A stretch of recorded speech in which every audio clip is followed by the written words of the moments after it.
Good morning, everybody. Welcome. Welcome to the show, everybody. Yeah.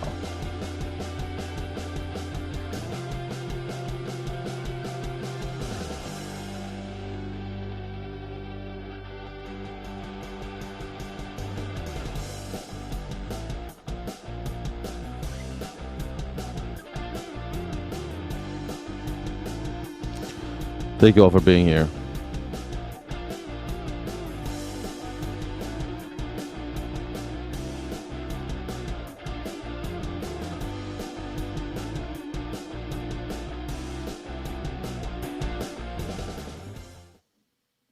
You don't want to get mixed up with a guy like me. I'm a loner, Daddy. A rebel.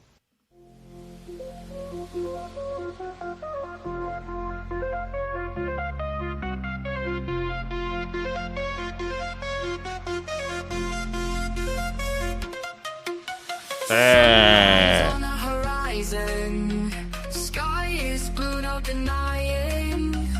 News with skyjack. Nice to see you, everybody. Bright and early new dawn. Every headline, every story. Gives your morning some glory.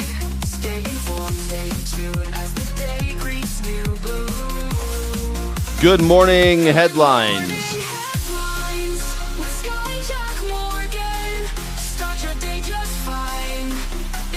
Information for you, darling. Coffee in your cup used to fill you right up. Cleansing weather on the go. Morning show you need to know. Join us on this daily ride with your All right, welcome to the show, everybody. Thank you so much for being here.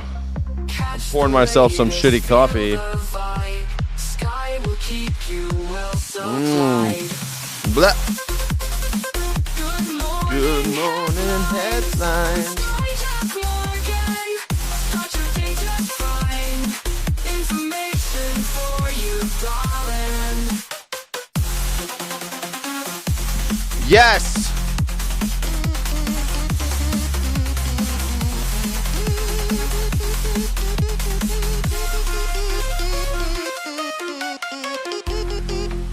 Yes.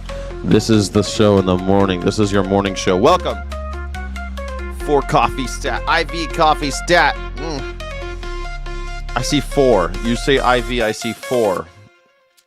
I see the Roman numeral 4. You say IV, I see 4. I don't know what's wrong with me. What's wrong with me is probably that I'm still drinking. I've got a little bit of that tiny bit at the bottom of Nescafe.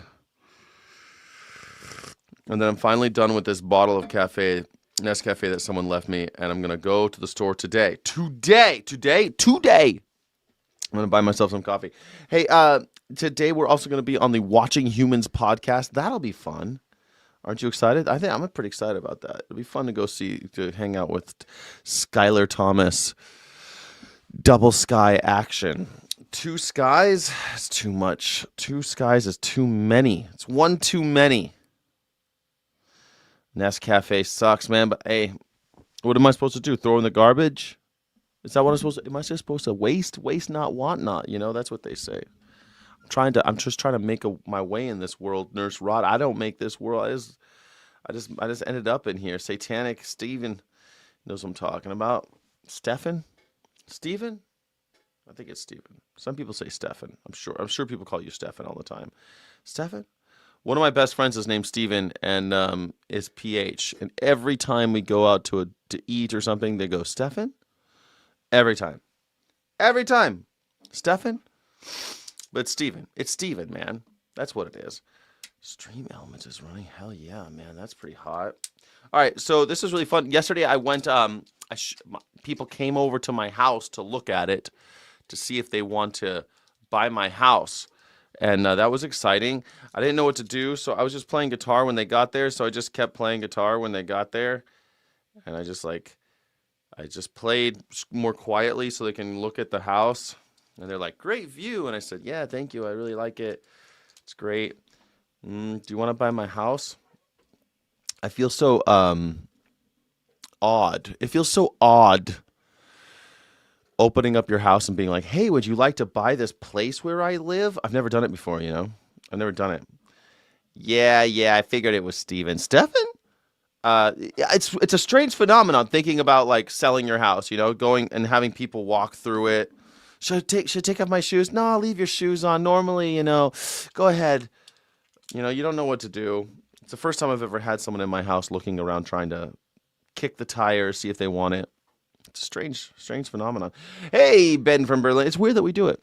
It's weird that this is how we do these things. I feel like it's weird.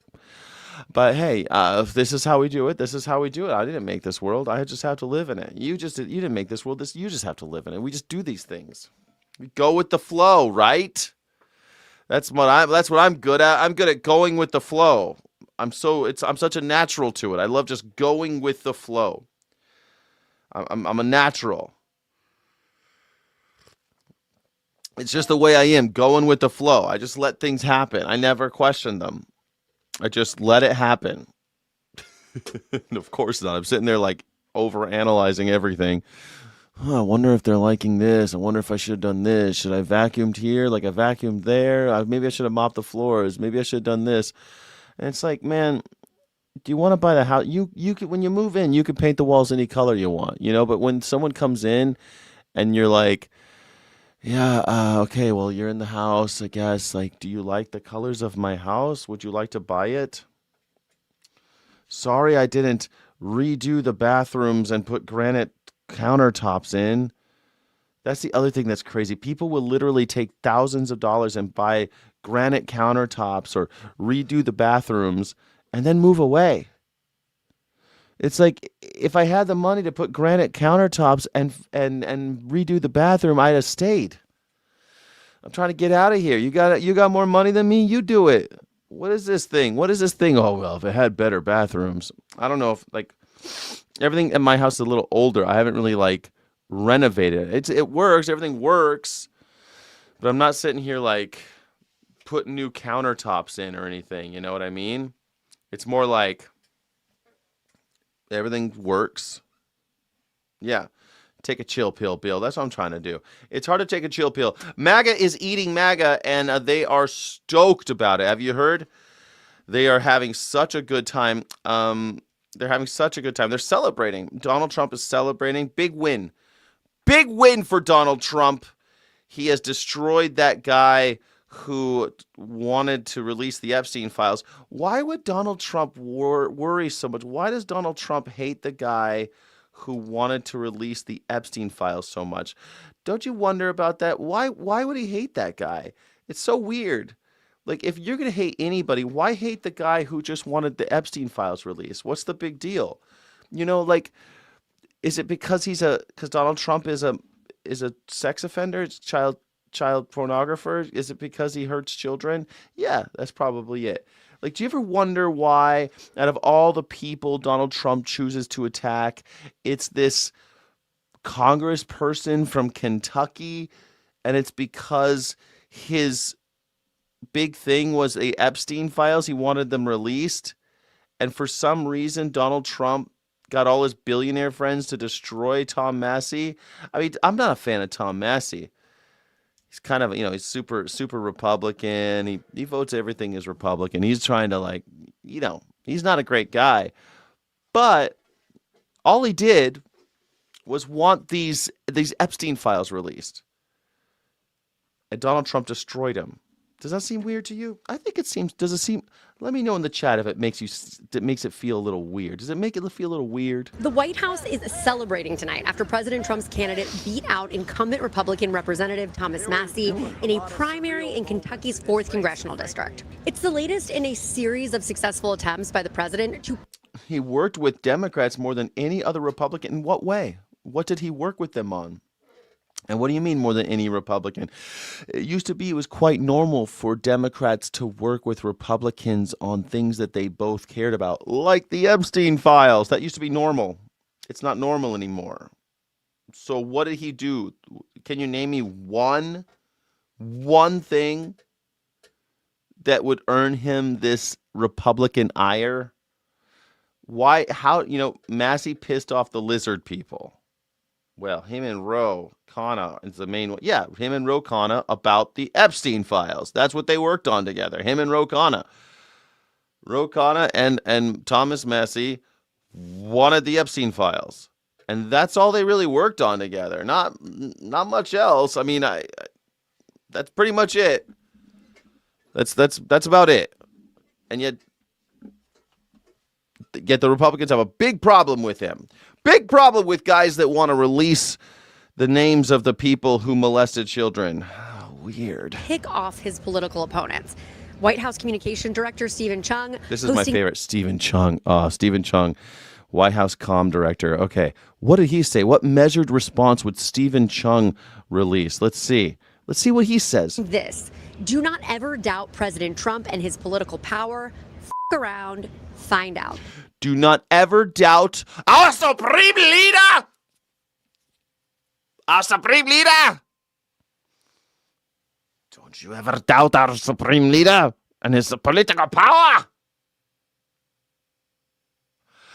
That's weird. Fuck around and find out. It's weird that fuck around and find out became the Nazi rally cry. That's a weird thing to happen. I didn't see that happening. I didn't see that coming around the mountain. Did you? Did you see that coming, that was going to be the Nazi cry? Fuck around and find out. Don't ever doubt the power of Donald Trump. Don't ever doubt the power, the political power of the one and only true leader. Wow. USA, you pay taxes to bet you pedophiles and terrorists. You are in no position to tell anyone about anything. You should drink a big cup of shut the fuck up.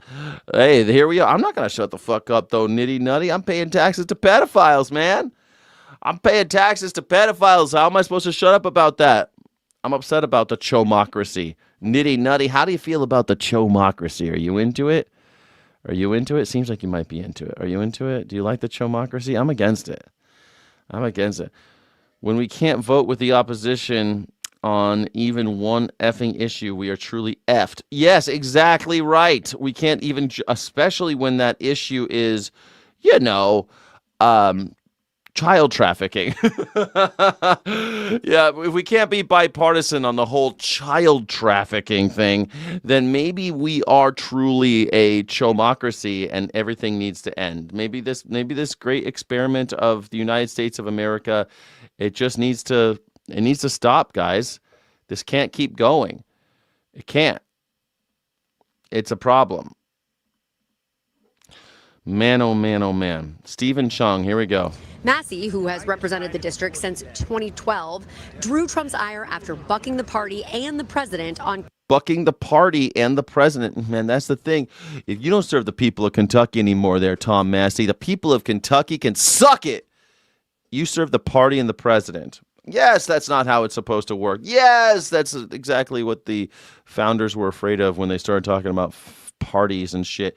But hey, here we are. Key votes. Ed Galrain, a farmer and former Navy SEAL recruited by Trump, beat Massie in what became the most expensive U.S. House primary on record. Most expensive U.S. House primary. So not only did he get rid of Thomas Massie, but he spent the most money ever doing it. Ever. The United Slaves of Israel. Hey, we're not their slaves. We're their rent-a-cops, okay? We get paid. Slaves don't get paid. We get paid, man. Come on. I would have come out sooner. There he is. There he is. Here he is. Here he is. He would have come out sooner. Oh, look at all the babies on the stage. Don't shoot us. Don't shoot us. We have babies. We have the babies on stage. We have the babies on stage. Don't do anything crazy. But I had to call my opponent and concede, and it took a while to find Ed Galrain in Tel Aviv.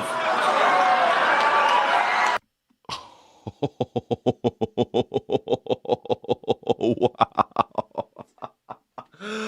I wanted to come out earlier, but my boy Ed Galrain, he was in Tel Aviv.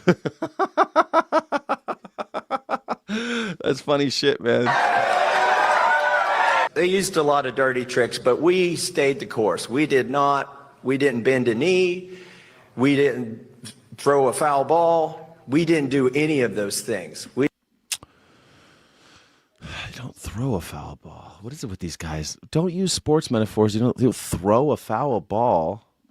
You hit a foul ball, right? You don't throw a foul ball. How do you throw a foul ball? We didn't throw a foul ball. What's this guy talk about? Did I miss baseball class? What did I throw a foul? We didn't kneecap anybody. We had lots of opportunities to try a lot of Rest in peace, Nancy Kerrigan and Tanya Harding, right? Didn't kneecap anybody. We didn't have to kneecap nobody. We ain't no Tanya Harding over here. stuff like that, and we never did it. We ran a clean race. I want to thank President Trump for his support.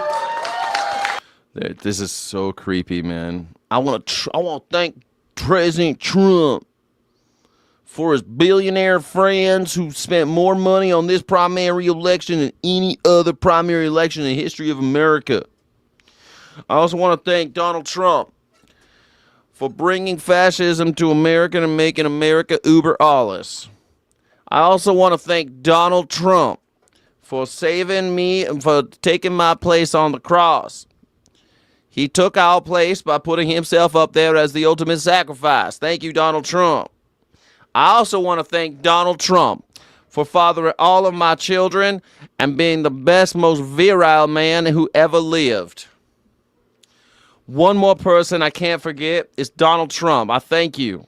Thank you, Donald Trump, for truly making this America great again. Thank you. I'm a former and also a Navy SEAL. His endorsement and his counsel as I navigated this campaign, which I also want to thank Donald Trump for being the king of the lizard people, making this place lizardy again. Make America lizardy again. is a journey. How come he doesn't have any babies on the stage? No babies? No babies? You don't have any babies to bring on stage? Where are the babies? Of unto itself. When I see somebody win a primary election, I expect to see babies on the stage. God damn it. Where are my babies? How do I know you didn't eat all the babies? You're clearly a lizard person. The reason why non-lizardy people bring babies up on the stage is to prove we don't eat babies. You see any babies up here? Do you see any babies? I don't see one baby. And for his courageous leadership of our nation at this critical time. Critical! I want to emphasize that. This critical time in You really... I want to... Fuck. At this critical time. I want to emphasize it. Critical!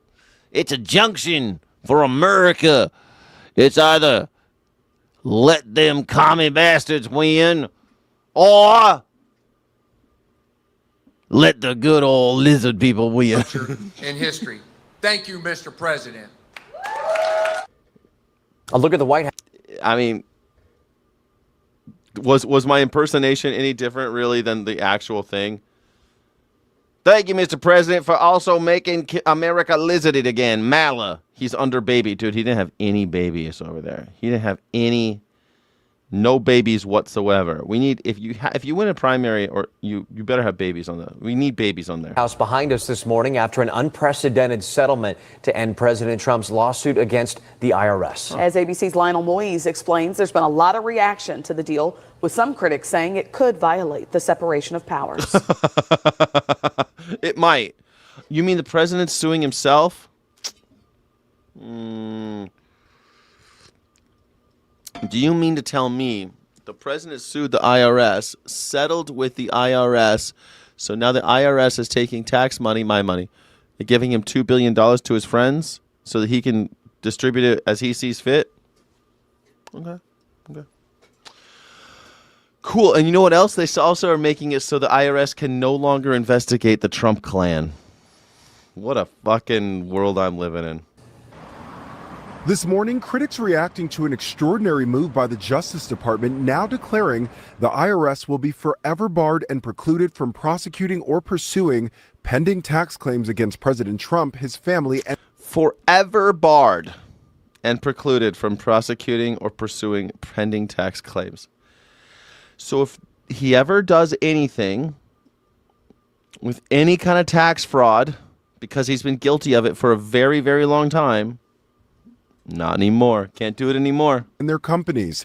One tax policy expert calling that a breathtaking abuse of the tax and legal system. Sure is. It's an addendum to Trump's settlement with the IRS over leaking his tax returns. The administration is also defending a fund stemming from that settlement, $1.8 billion of taxpayer money that will be used to compensate people who claim they were mistreated by the Biden Justice Department.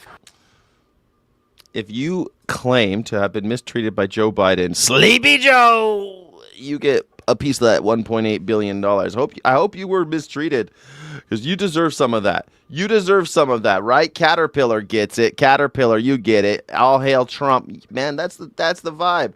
The retired cop who posted, "We just have to get over it," about Charlie Kirk's murder and was subsequently arrested and jailed, was just awarded almost $1 million for wrongful arrest. I mean, that's nice. We just have to get over it. I mean, poor Charlie Kirk. He's taking it all 3 holes these days, that poor bastard. Poor guy. Poor guy. A group that could include people charged in connection with the January 6th attack on the Capitol. Will individuals who assaulted Capitol Hill police officers be eligible for this fund? Yes. Well, as it explained, Will they anybody be is just let me know if they're eligible for the fund. anybody in this country is eligible to apply. Yes, they are eligible for the fund. They're giving money to January 6th rioters, and we're gonna pay them. We're gonna pay them because they were mistreated. If they believe they were victim of weaponization. Acting Attorney General Todd Blanche is promising transparency, while Democrats claim it will be a slush fund for Trump allies. Senator Elizabeth Warren calling it I mean, that's clearly what it's not really a slush. I guess it sort of is a slush fund. Is it a slush fund? It's $1.8 billion. That's a lot of goddamn money that you and I are on the hook for. You and I are paying for this. And he's going to split it up with him and his cronies. You could call it a slush fund, I guess, but that sounds too fancy. It's just a payoff. It's a cash grab. It's theft. He just stole from the American people. Again, Donald Trump just stole from the American people in a way no president has ever even thought of, man. It's pretty novel. It's a novel idea. You know, you can just go ahead and sue the IRS while you're president. Every president from now on should do that. If I become president, immediately I'm going to sue the federal government because I'm in charge of the federal government now, right? I'm going to sue the federal government and I'm going to award myself $2 billion right off the top. Psh, first day. Day one. Day one. What are you going to do your first day as president, Skyjack Morgan? I'm going to sue the IRS and then I'm going to settle and give myself $1.8 billion. That's the plan. Perfect plan. I'm also going to be the head of Chevron. The first day I'm the CEO of Chevron, I'm going to sue Chevron and award myself $1.8 billion. It's a brilliant idea. Never heard of anybody doing anything like this. It is the most obviously corrupt, disgusting thing I've seen, I think. This is funding neo-Nazi militias, Christian nationalist extremists, and other hate groups to expand and arm themselves in case he gets impeached and we try to remove him by force. I mean, sure. I mean, that's perfect. Yeah. I'm with you on that. So $1.8 billion is a lot of money to give to the Proud Boys to buy guns. Stand down and stand by. Stand by and stand ready. That could be it. Chevron has aircraft carriers now. I know, it's crazy, right? It's crazy. And oligarchs are building nuclear power plants. It's so strange. 1,150 square feet, 3-bed, 3-bath. What is this? Cool. Sell it, baby. Sell it. And MAGers are bragging that Trump doesn't take a paycheck. I know, yeah. Yeah, he doesn't take a paycheck, though. He doesn't take a paycheck. Huh? He doesn't need to take a paycheck. Same level of corruption, even for Trump. This is Vice President Vance in a White House briefing. Did anybody watch this one? This one was a doozy. This guy, I can't believe I watched this shit live. Refused to rule out payments for January 6 defendants when pressed by ABC's chief Washington correspondent Jonathan Karl. We do have people who were accused of attacking law enforcement. No. We have people who were convicted of attacking law enforcement, not accused, convicted of attacking law enforcement. But hey, I thought you guys were the pro cops people. I thought you guys loved cops. That doesn't mean that we're going to completely ignore some of the claims that they're going to make. As for the settlement barring audits of President Trump's taxes, experts say it's a form of presidential immunity that could shield Trump from significant financial liability. Some, though, are questioning whether the Justice Department even has that authority. Lionel Moise, ABC News, New York. They were accused. Hey guys, they were accused. They didn't actually do anything. Don't you worry, honey pie. Don't you worry, honey pie. Everything's going to be all right. Hopefully their screams are heard for generations. Oh no. I mean, they won't be. Convicted and pardoned. We have people who were convicted and pardoned of assaulting police officers. That doesn't mean we're not going to give them part of this $1.8 billion, you see. J.D. Vance really showed how evil he was yesterday. I mean, this guy, that speech yesterday, that press conference, he's like, you see, you give a speech and then you don't even ask a question. And like, he did ask a question. He said, how are you? Why is it okay to cover up all this corruption? Why is it okay? Why is this all right? And you don't want to answer. Like, people were asked, there were some journalists who were actually asked. Caitlin Collins asked a couple of questions. But man, J.D. Vance, one evil mofo, man. One evil mofo for show. The Texas U.S. Senate runoff race takes a dramatic turn after President Trump officially endorsed Ken Paxton over incumbent Senator John Cornyn yesterday. This last-minute move. That was early 2021 it was. It was great times. 2021 was good times. For some reason, my this stupid machine, my comments are sluggish for some reason.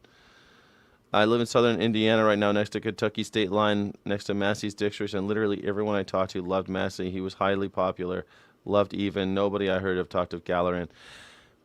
Well, Galleran won the primary, so these parties, the party wins. Vote in primaries, people. The rest of the election doesn't matter. Primaries are the only thing that matters in America.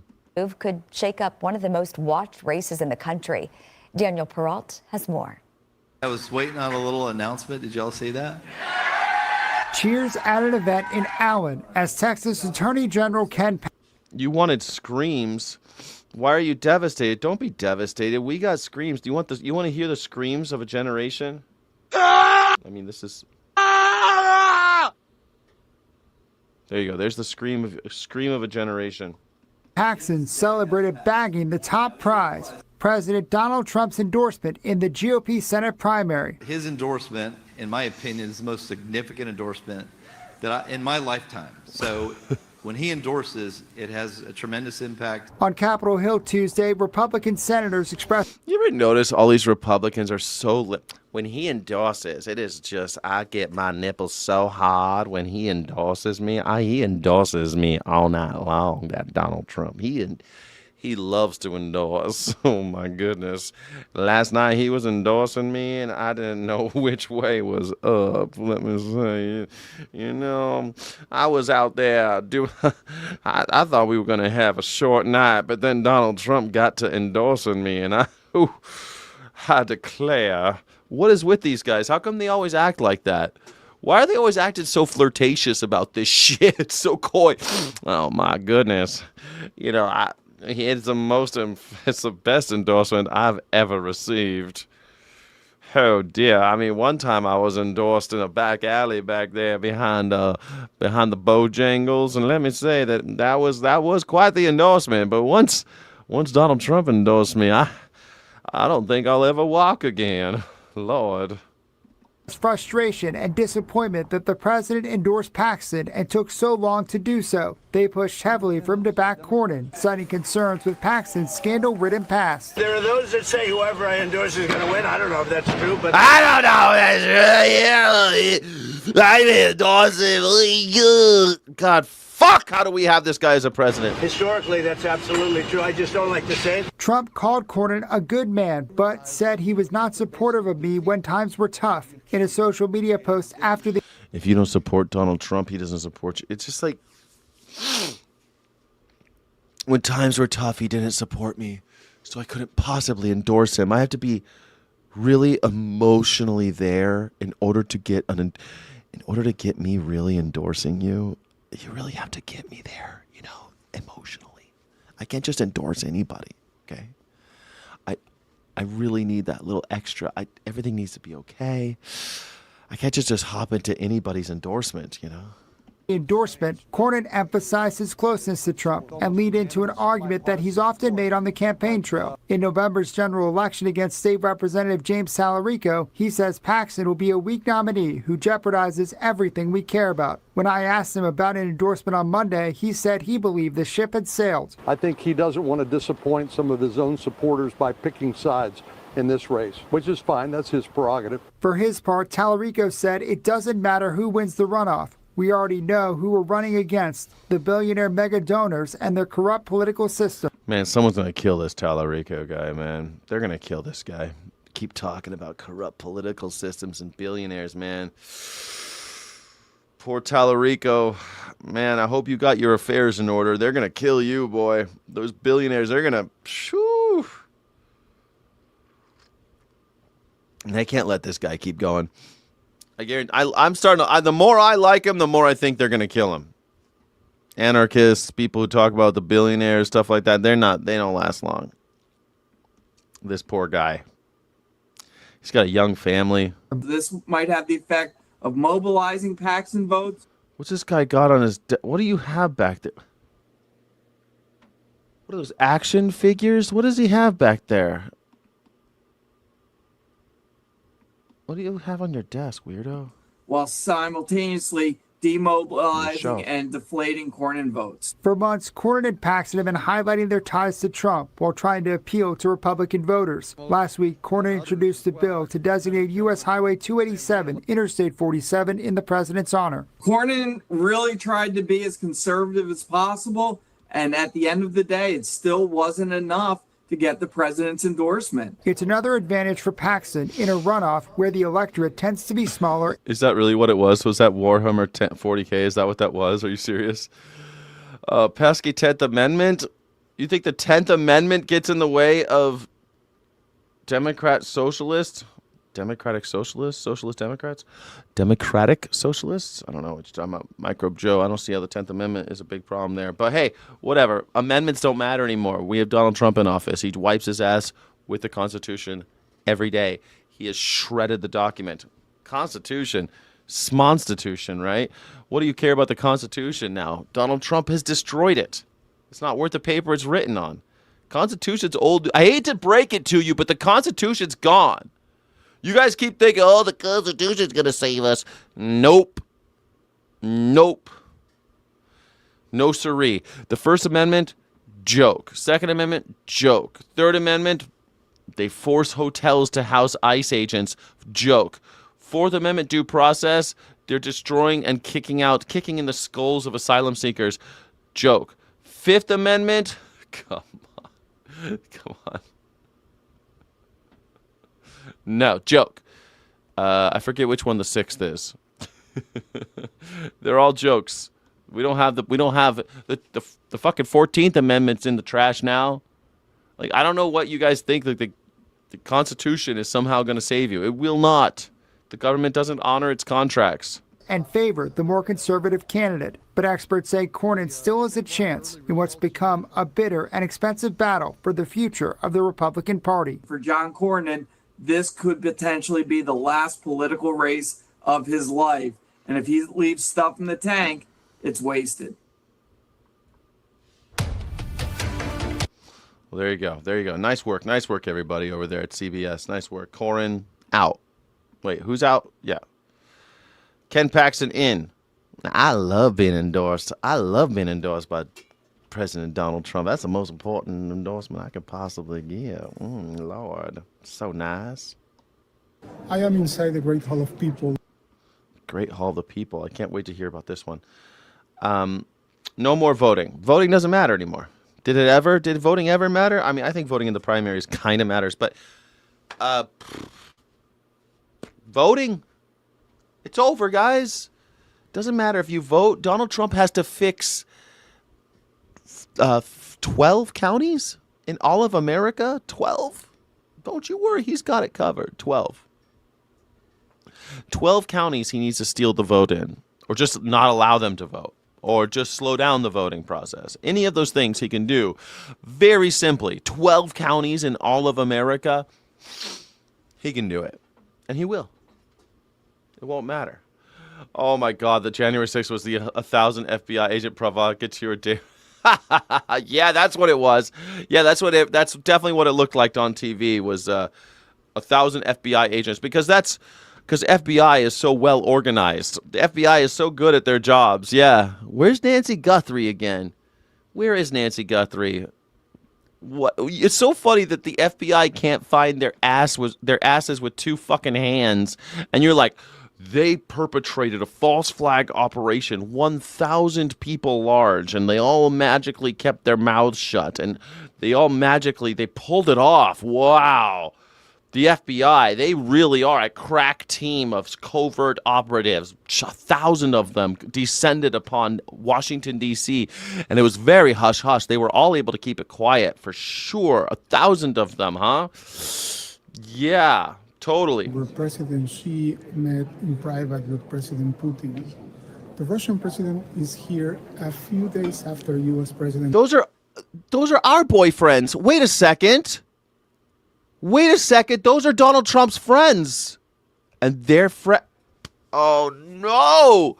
I thought those were Donald Trump. I thought those were our friends.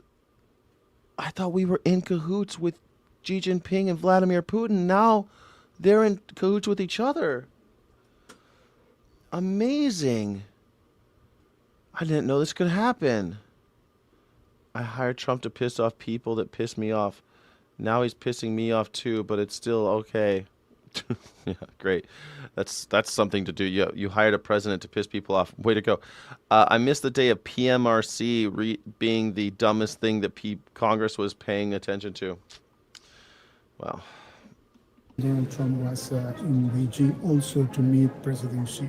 The Chinese leader welcomed Putin, and he said that both governments have agreed to extend a friendship treaty that they both signed in 2001. They got that friendship. That's a 25-year friendship between these two guys, Vladimir Putin. I mean, look at these crazy kids. Look how nice they have it. Look how nice they are. They love look at them.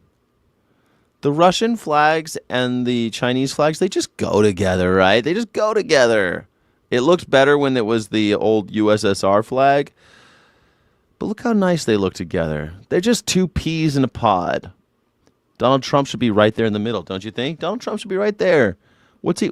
Man, Donald Trump must feel like he really is missing out. I mean, he must be feeling very FOMO'd at the moment. Lots of FOMO, I think, is what's happening now. Governments are key allies, and they are here to reaffirm those ties. President Putin called the Chinese leader a friend, and he even mentioned a Chinese proverb to show how close they are. He said that the proverb goes more or less, it's been a day since each other saw, yet it feels as if 3 autumns have passed. The president from Russia said that it's a key ally of China, and in the middle of the Middle East crisis, it will keep providing energy to Beijing. He even mentioned that the driving force of the bilateral relationship is the energy. Oh, look at the kids. Cheer. Cheer! Cheer for Vladimir Putin! You better cheer, you little fucking bastards, you little worms. You better cheer for Vladimir Putin. He's your best friend. He's Daddy Putin now. Wait till we do it. Wait till Xi Jinping comes and we have our children come out like, yay! Oh my gosh, we love you! Children as props. Don't shoot us. That was rad. It's been That was rad. I'm really glad that Vladimir Putin and Xi Jinping are hanging out. That makes me really happy. You know, our guy was just there. It's like it never even happened, you know, so quickly forgotten. Man, Xi Jinping got that endorsement, you know. It was the best endorsement he ever got. He just got such a nice endorsement. And now Xi Jinping's endorsing Vladimir Putin. And you know what? That's the way the world works when you have a foreign asset as president of the United States. Did you hear about Kim Jong-un's new dead hand nuclear doctrine that if U.S. does a Venezuela on Kim, they will launch all nukes? Yeah, they'll never do a Venezuela on Kim because they have nukes. Of course. I think that goes without saying. Do you think we would have killed the Ayatollah if they had nukes? Like, this is, it's so, the only way to keep the United States from killing you is to get nukes as quickly as possible. That's the only way to do it. And the only way to do that is to cozy up to somebody like France, or like Israel cozied up to France. They got the nukes. Or you could cozy up to Russia. Or China. Or Pakistan. Pakistan's got nukes. Hey, can I borrow some? Just go into each one of your friends' house. Like, you got any sugar? Can I have do you have a pound of sugar? Do you have a cup of sugar I can have? Just a cup of sugar. Can I have a cup of sugar? I forgot to buy sugar. You can go to all your neighbors and ask, do you have just one nuke? Just one? We just need one so that they don't kidnap me. Here you go. Here you go. Have a nuke. That's how the world works now. We're all afraid of nukes, but only one country has ever dropped a nuke. Frightening time for Ventura County residents living near the Sandy Fire here in Simi Valley, California, just outside of Los Angeles. Steps away from this residential neighborhood, this mountain that was green yesterday is now covered in burn scars and crews. If Trump saw those kids,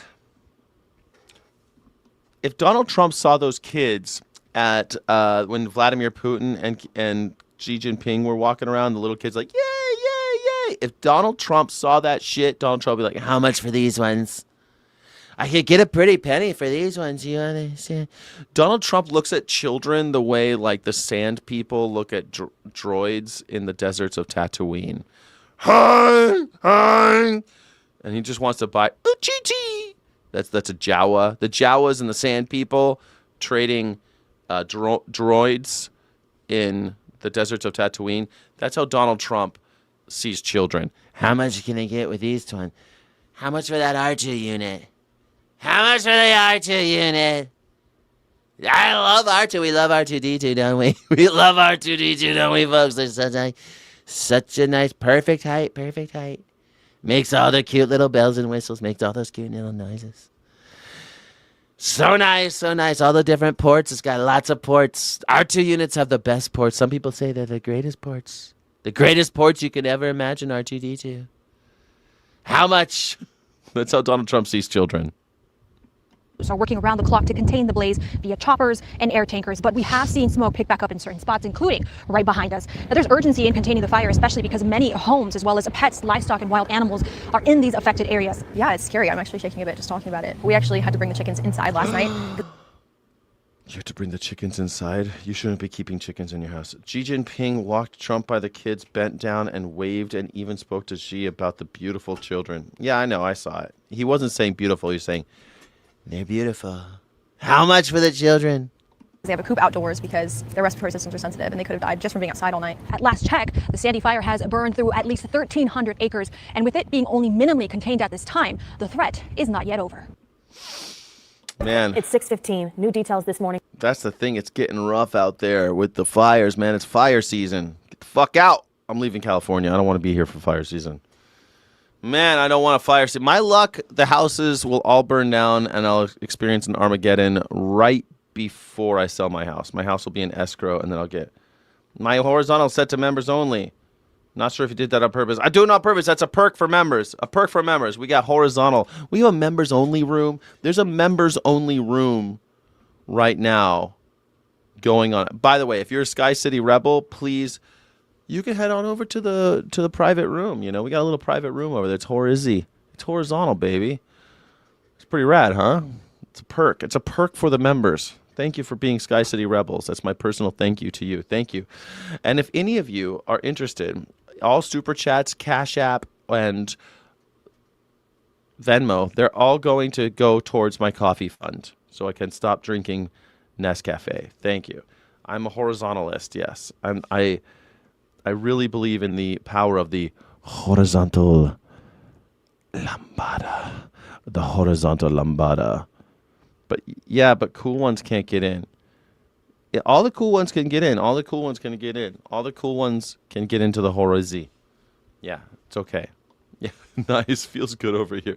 Johnny V can see. Nice. Feels good over here in the VIP. You're in the VIP section. Yes. The horizontal lambada. Now everyone's into borchata. Sensual borchata. On a horrific shooting at a mosque in San Diego. Investigators say they found more than 30 guns and a manifesto written by 30 guns and a manifesto. I mean, that's something. That's something. 30 guns and a manifesto. Now we're talking. Woo. That's a lot. 30 guns. I only have like 2, 3, 4. I have 4 guns. Wait, 1, 2, 3, 4. I have 4 guns. They got 30. I can't do anything like them. 30. You got moist. Nev Under Pressure got moist when he talked about the 30 guns. Well, you know what? People get moist when they talk about guns. That's for sure. Careful. This is going to get real moist. Moist. It has some moistness at the mosque. the suspected gunman. The 75-page document is reportedly filled with anti-Islamic and anti-Semitic and anti-LGBTQ views. Authorities say they believe the 17 and 18-year-olds met online and later learned they both lived in San Diego. People are So MAGA. So they're MAGA. Anti-LGBTQ, also anti-Muslim. I'm saying MAGA for sure. San Diego. It comes from the Spanish Santiago, meaning a whale's vagina. calling a security guard, Amin Abdullah, a hero. He was working at the mosque and fired back at the suspects before using his radio to alert a teacher inside to lock down the school. 140 young people were there. The suspected shooter...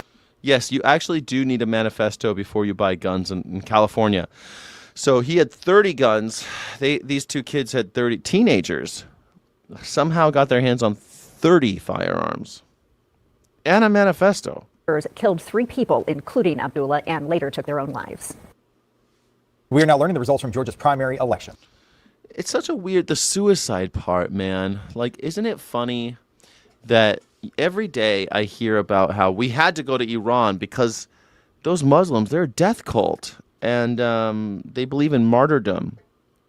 And we don't want them to get nuclear weapons. And yet, 2 white kids went into a mosque, shot a bunch of people, shot this one dude, shot themselves, killed themselves. Is that not a death cult? Is that not a martyr? Someone who believes in martyrdom? I mean, I always hear this stuff. Bill Maher, he annoys the shit out of me. Bill Maher is always like, we should have gone over, we had to try because we don't want Muslims getting the nuclear weapon. Yeah, I mean, again, Pakistan has nuclear weapons. If they've never used them, we've used them. We make excuses to kill people all the time. And our friends use them. Well, the bombing of Dresden wasn't a nuclear weapon, but it was worse than Hiroshima and Nagasaki. In some ways. So, I mean, what do you mean? It seems like Christians are the ones always, Christian nations are the ones always doing this shit. Like, I don't know, Nazi Germany, exterminating all those people. That wasn't a Muslim country doing it. Like, all the really horrific shit white people did. And yet white people, I always hear them saying, we got to make sure those brown people don't get a hold of nuclear weapons or they might do something crazy. They might do something crazy. We have to make sure they never get their hands on nuclear weapons or any weapons for that matter because they are crazy. C-A-hyphen-R-A-Z-Y. Crazy. We can't allow it. Never. Not brown people. So this morning, we're taking a look at the crowded field for the governor's race on the Republican side. Holy shit, Microbe Joe. Microbe Joe, I'm sorry. You don't know what socialism is, man. Socialism requires centralized power and planning. 10th stops that. No, it doesn't. No, it doesn't. We have tons of centralized power and planning, you dumb piece of shit. The fuck do you think the military is? Anyway. Also, socialism doesn't just exist at the federal level, does it? No, they got libraries even in your little town. Oh, look, also you have police departments in your little town. That's socialism. You got sidewalks and streetlights in your little town. That's socialism. And yet you're like, socialism requires centralized power. No, wrong. Wrong. Just cult sky, the red ants attack the black ants, vice versa. I'm sick of these cults, man. I'm sick of it. I'm sick and tired of it. Here we are, Georgia. There's another Republican primary. 2 Republicans going at it like cats and dogs. The race is headed to a runoff between Lieutenant Governor Burt Jones and billionaire Rick Jackson. Now, since no candidate took more than half the vote, they will now face off on June 16th. And to the Democratic side, you see right here, the frontrunner, Keisha Lance Bottoms, got 50. Keisha Bottoms got him. Keisha Bottoms got it 57%. Nailed it. What did I notice about the difference between the governors in the Republican governors, the gubernatorial, the Republican gubernatorial candidates and the Democratic gubernatorial candidates? What did you notice any difference between the pictures, the photo array? I saw this little difference. There's this and there's this. Do you notice that? What's the difference there? Do you notice the difference here? Do you notice the difference? Oh, crap. Senator Gillibrand. Thank you. So, Mr. Secretary, you and I have talked at length about your approach towards transportation. You want certain things out of different states in order to fund certain things. So, Stop listening to CNN, Trump baby.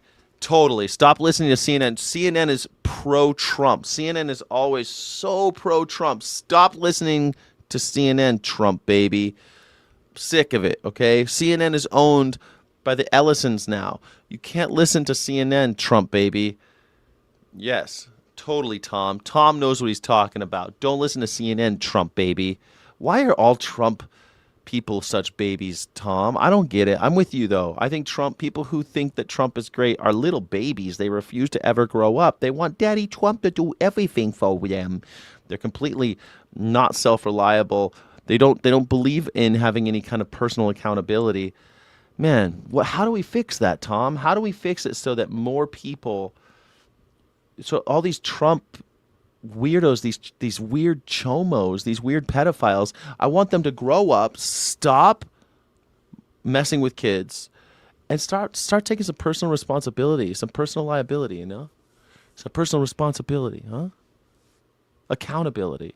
How do we get that? How do we do it? Let's get people to grow up. Let's do it. I don't know why all these Trump babies always crying. Exactly, Sayard Yan. Why are they always crying like little babies? Never want to grow up.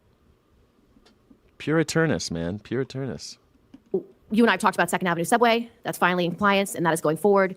Right now, Gateway Tunnel is under review. What's the status of that review, and when do you think it will be completed? So the resources are flowing to both of those projects, and we were doing a review. Sean Duffy from The Real World. Sean Duffy, there he is. Okay, Sean Duffy, The Road Rules. He was a reality show. He's now the head of the FAA. He's the guy who makes sure you get from point A to point B without exploding. He's not doing a great job. On race-based contracting versus merit contracting. The Supreme Court indicated projects couldn't do that, and that happened during the shutdown. I only had one staff in the Civil Rights Office, so it did take more time. And then once the staff did come back, there was a backlog in the office. So, but the money is flowing to both of those projects. And Gateway is I think it's probably the biggest project in the Western Hemisphere. Correct. So when do you think the review will be done? If not done now, shortly. Shortly. Okay. I will hold you to that shortly, because obviously it is such an important economic project for the entire Eastern. I'll hold you to that shortly. Want to put a deadline on it? Any fucking manager. Look, if someone told me shortly, I'll be like, well, what do you want to say? You want to say May 31st? Would that be too soon? You got to get him down to a date that you can hold him to. You can't hold him to shortly. What's shortly? Next year? What's shortly, Sean Duffy? Shortly. What do you mean? If it's not done today, it'll be done tomorrow. What's a good time that I should check back in with you? When should I check back? Shortly? Shortly doesn't mean shortly don't mean nothing, okay? Tell me a date. I should check back to see if it's done. I'll leave it up to you. Clear blue sky, give me a date and I will call you. Shortly don't mean shit. Board in the entire nation. 2 weeks. We don't want more delay. 2 weeks. Everything's 2 weeks. Yeah. Hey, the war in Iran's going to be over in 2 weeks too, everybody. There are people accused of robbing the United States government and the people of America. There are presidents accused of this. Is because we know that when you have delays, costs increase. Yeah, but it's not delayed now. Money is going to the project. Okay. So now I want to talk to you about something that is less easy. I saw your ad. You want to go fast. I saw that.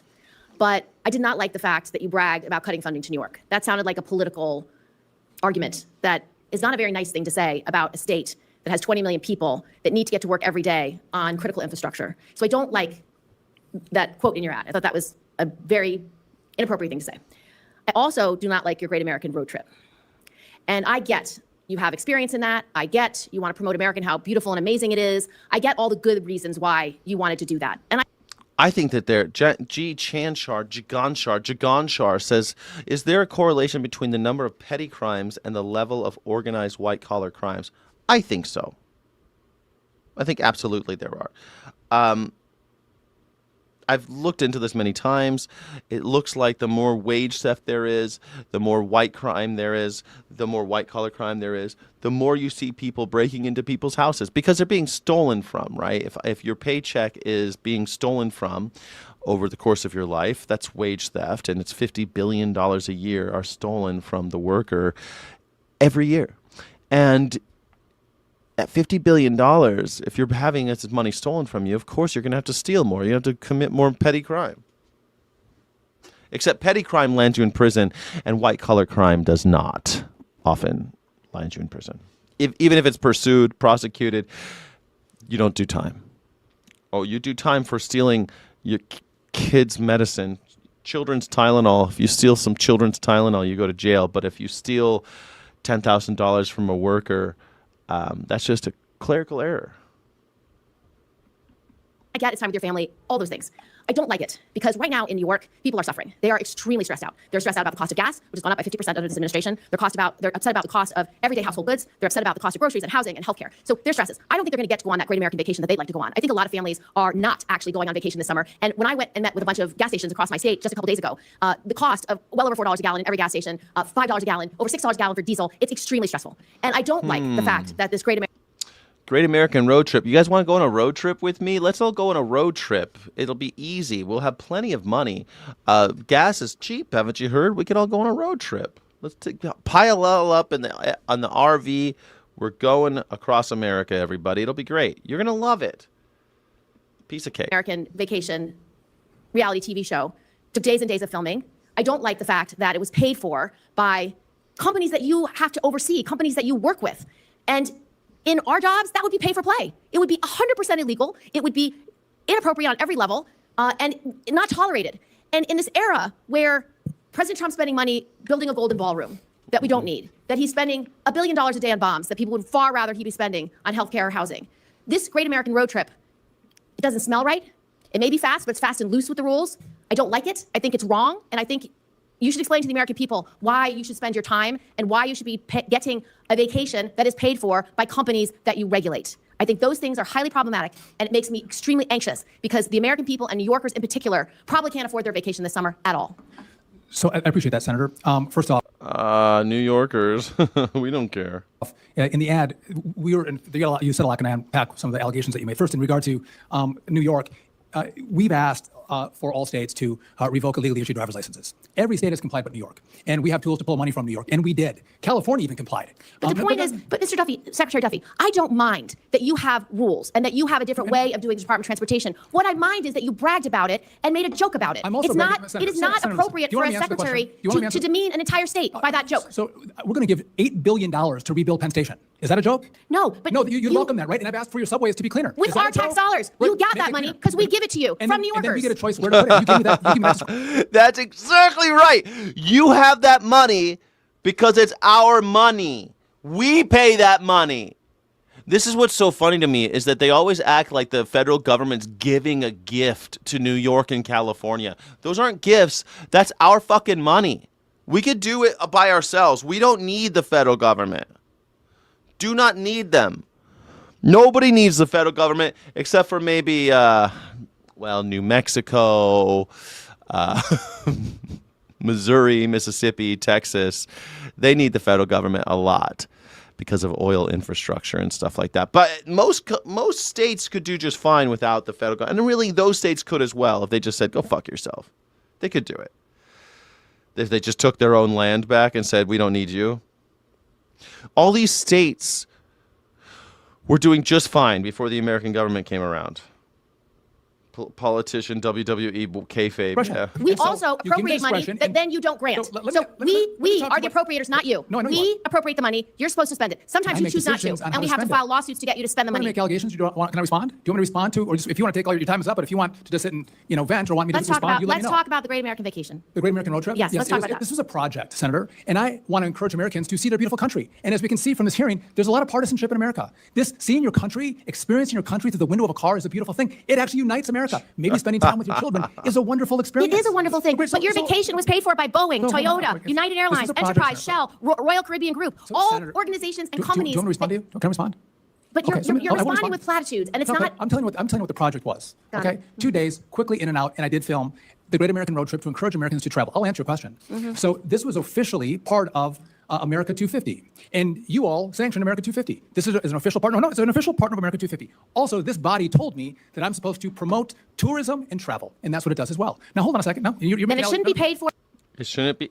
I don't get it. Like we gave you money for this America 250 project. You were supposed to go on. You're supposed to promote it. So what'd you do? You went on a little vacation with your family, and you made some videos, and you used Boeing's money. Why did you have to take money from all these other companies? By people that you have oversee. Can I respond to that? Oh, sorry, I didn't realize. So if I could respond, this was a partnership with a nonprofit. It was a nonprofit, and the nonprofit funded by organizations and companies that you oversee. Do you have jurisdiction over law firms? So you received $7 million in political contributions from the trial bar. These guys. Oh, what's he doing? He's looking up dirt that he has on the congressperson. To colloquy argument. Honestly, this has nothing to do with members of Congress. This has to do with the fact that you went on a paid vacation that was paid by companies that you oversee. You received $7 million from the trial bar. You have jurisdiction. Different. You have jurisdiction on the trial bar. $7 million. When we go on the list of what else you received, you have jurisdiction. Listen, you actually passed Secretary Duffy, this hearing is about you and this administration. No, I didn't make any money. This hearing, you are the witness. I am not the witness. I don't have any. Well, maybe you should be. Well, you know what, Secretary Duffy. Yeah, you know what? Congress does have Congress does have to face the music every 2 years. Every 2 years, she has to be reelected. That's it. That's how that works, you dumb fuck. I don't get why the Congress people don't just give these people civics lessons. I tell you what, every 2 years, I got to stand trial. Every 2 years, I got to make a case why I should stay in my job. And I have to do that all the time. You, on the other hand, have to do this. This is our process for you. My process is with the people. $7 million. Secretary Duffy, Secretary Duffy, $7 million. I think you should be telling this committee that goes why. To ad on television. That's all to you. You spend that money. This is what I'm concerned about. You are political, and you are using your position in political ways. $500,000 paid by the trial bar to fly you on a private jet. I've never been on a private jet. Zen Air. Never been on a prprivate jet. No, $462,000. This guy's such a dumb piece of shit. You flew on a private jet once. Do you really want to bring up private jets? Let me tell you about this one called Lolita Express that your boss owned. And we don't. Members of Congress aren't allowed. To fly on yes, senators not can. true. It is not true. Answer to that. You know what, Mr. Secretary? Your job. They put your face on television. Your face on television. Your steak dinners. Your vacations by the trial bar. We're going to go to Senator Capito. Recognize you for your question. Thank you. Unbelievable. I tried to read this here. This is how this country is run now. Again, they always do this. They always try to say oh, well, this congressperson shouldn't be able to ask me questions because their shit stinks too. Does that justify what you've done? So you've stolen money, okay? But so has Congress. He did it too. All right. Well, they'll have to be reelected. Bring it up during the election. Let's see if the people get to decide that. Right now, she's your boss. All of them are babies. It really is an embarrassment, man. It's such an embarrassment at this point. They're all cringe as fuck. Yeah. I guess, man, it's just so hard to see this stuff. It's so hard to watch because, like, these assholes are just constant. And Sean Duffy just stole a bunch of money. And Donald Trump just stole a bunch of money. Stole the money from the American people.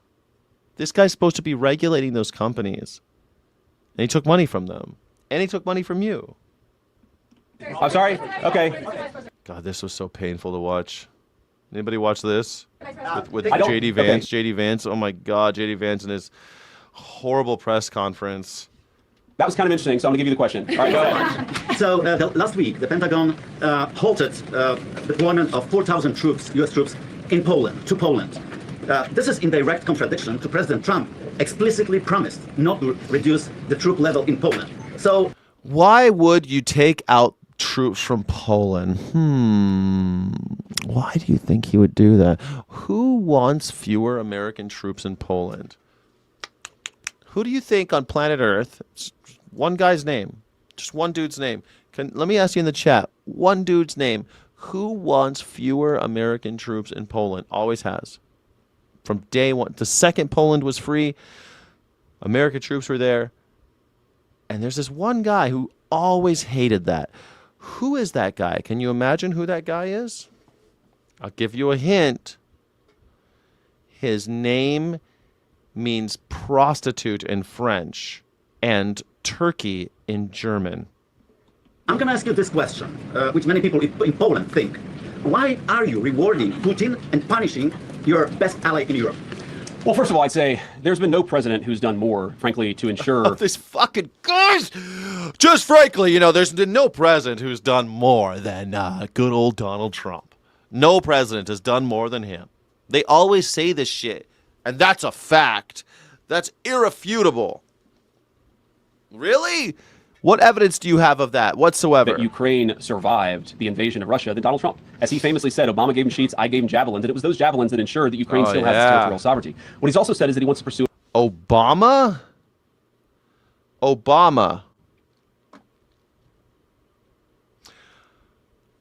Obama left office in 2016, buddy boy. The fuck are you talking about? Donald Trump's done more than anybody, especially Obama. Well, Barack Obama hasn't been president for over 10 years now, buddy. An American policy that focused on the interests of the United States. And part of that foreign policy is not to reward Putin or not to punish a country like Poland, which we love. We love Poland. We love the Polish people. No. What we're trying to do, what our foreign policy is geared towards, is promoting European independence and sovereignty. We want Europe to take more ownership over its own territorial integrity. We want Europe to step up in a big way. Now, I think you said 4,000 troops. We've not reduced the troop levels in Poland by 4,000 troops. What we did is that we delayed a troop deployment that was going to go to Poland. That's not a reduction. That's just a standard delay in rotation that sometimes happens in these situations. But here's the fundamental problem. Poland is capable of defending itself with a lot of support from the United States. We're not talking about pulling every single American troop out of Europe. We're talking about shifting some resources around in a way that maximizes American security. I don't think that's bad for Europe. That's encouraging Europe to take more ownership. The United States cannot be the policeman of the world. We want to be good allies. We want to make sure that our troop presence promotes regional... America can't be the police of the world, then why are we in Iran? Well, they can't have nukes. But we're not the police of the world. We can't be the police of the world. So we can be the police. We can't be the police of the world when it comes to Russia. But we can be the police of the world when it comes to Iran. We can't be the police of the world, says JD Vance. You hear this fucking word salad bullshit? That's just a standard delay in rotation that sometimes happens in these... Listen to this shit. Listen to this shit. Listen to this shit. Fucking word salad. No. What we're trying to do, what our foreign policy is geared towards, is promoting European independence and sovereignty. European independence and sovereignty. Europe has always, let's say, okay. We want Europe to take more ownership over its own territorial integrity. We want Europe... Territorial integrity. They need to take their own territorial integrity. Okay. Europe to step up in a big way. Now, I think you said 4,000 troops. We've not reduced the troop levels in Poland by 4,000 troops. What we did is that we delayed a troop deployment that was going to go to Poland. That's not a reduction. That's just a standard delay in rotation that sometimes happens. That's a reduction. That means you took people out and you didn't put people in. It's a delay in rotation. 4,000 people left, and we have 4,000 people ready to go, but we didn't send them. So we took 4,000 people out, but we didn't take 4,000 people out. We just delayed the next 4,000 people from going in. So you took 4,000 people out. Well, no. I mean, 4,000 people left. Yes, they rotated out, but we didn't rotate any in. It's not like we took any troops out. Yes, you did. Happens in these situations. But here's the fundamental problem. In what situations? That's what happens in these situations. What situations? Frequently happens in these situations. Well, how come it's never happened before? Poland is capable of defending itself with a lot of support from the United States. We're not talking about pulling every single American troop out of Europe. We're talking about shifting some resources around in a way that maximizes American security. I don't think that's bad for Europe. That's encouraging Europe to take more ownership. The United States cannot be the policeman of the world. We want to be good allies. We want to make sure that our troop presence promotes regional stability in Europe. The president has not said, though he could, the president has not said that he's taken all of the troops out of Europe, but Europe has to stand on. We could do it. We could. Do it. Do it. Bring all the troops home out of Europe. Great idea. Do it. The second you do that, we'll have riots in America. Every time there's a massive withdrawal of troops, there's a riot back at home. Every time. When we withdrew from Iraq the first time, there was the LA riots. When we started withdrawing from Iraq in 2008, there were riots. There's always riots because you bring a bunch of people home and you're not giving them, they're all fucked up because they were just at war. They all know how to use weapons. People are out of work. The first time you have a summer, they should do it. Bring them home. Let's see what happens. Let's get the boogaloo started. Its own 2 feet. And that's something that he's been consistent of, frankly, not even since the beginning of this administration, going back to the first administration, is we have got to have more sovereignty and more of Europe standing on its own 2 feet. That will continue to be our policy in Europe. Sovereignty. We love sovereignty. Unless you're Iran, then we hate you having any sovereignty. Or Venezuela. Sovereignty? No. Sovereignty is negative. No siree. We hate sovereignty.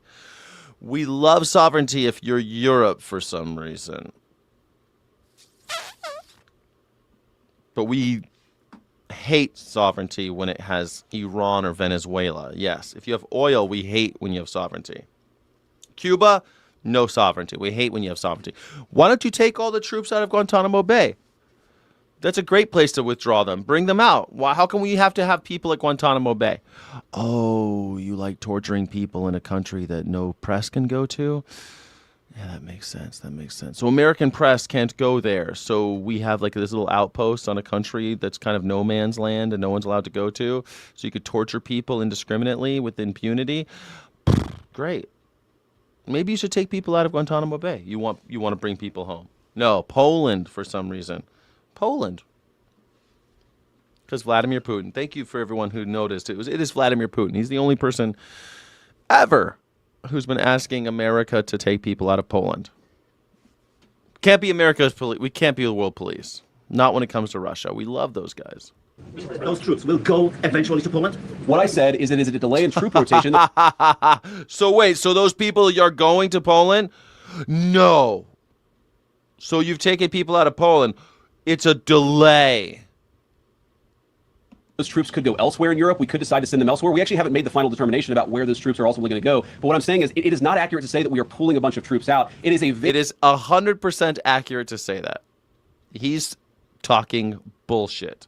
Fucking propaganda. This guy's a lying piece of shit. I can't wait to see him on the... Never mind. Very small and very minor thing. And I think, frankly, a lot of the European media, again, is overreacting to this a bit. And here's one thing I'll say about... Overreacting, are we? The European media is overreacting. There's war in Europe for the first time in 75 years-ish. First time in 75 years we have war in Europe. The last war in Europe was a doozy. And the people of Europe are rightfully a little afraid. Like, I was talking to my friend in Germany, and she was saying, she was saying she had to make some decision during real during the first big part of the Russian invasion of Ukraine. And she had to do something. She said, I was fucking scared. Like, everyone was talking about, like, what's going to happen in Germany. She said, we could drive to the Ukraine. It's a driving distance. Imagine that. Like, Russia is invading. Like, I live in California. It'd be like Russia invading Arizona. That's what it would be like. Or Mexico. Mexico's invading Arizona.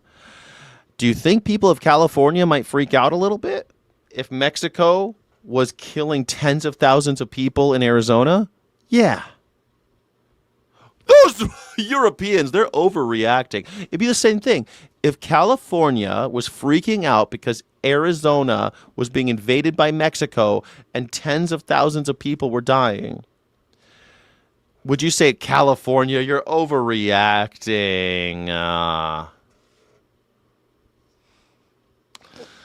Yeah, Poland is in NATO, right? Yeah, Poland joined NATO a while back. Is Poland in the European Union or NATO? I think they're even in... Yeah, both of them. Yeah. They're part of the EU as well. So it's like...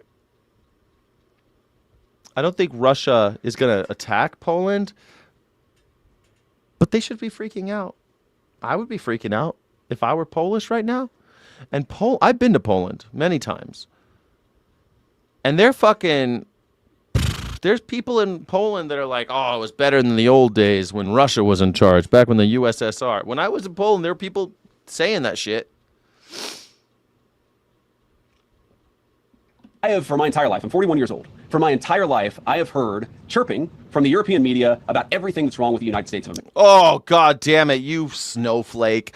Oh, you don't like that the Europeans say mean things about America?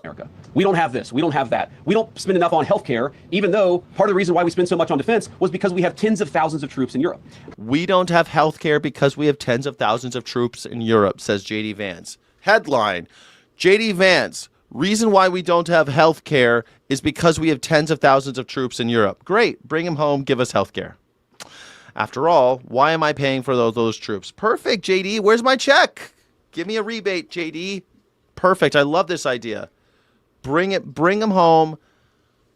Give me my money back. I think that if the European media wants to attack the President of the United States, they need to start looking in the mirror. All he has said is that we're going to be good allies, we're going to be good friends, we're going to be trading partners, but it is reasonable for Europe to take a little bit more ownership over its continental integrity.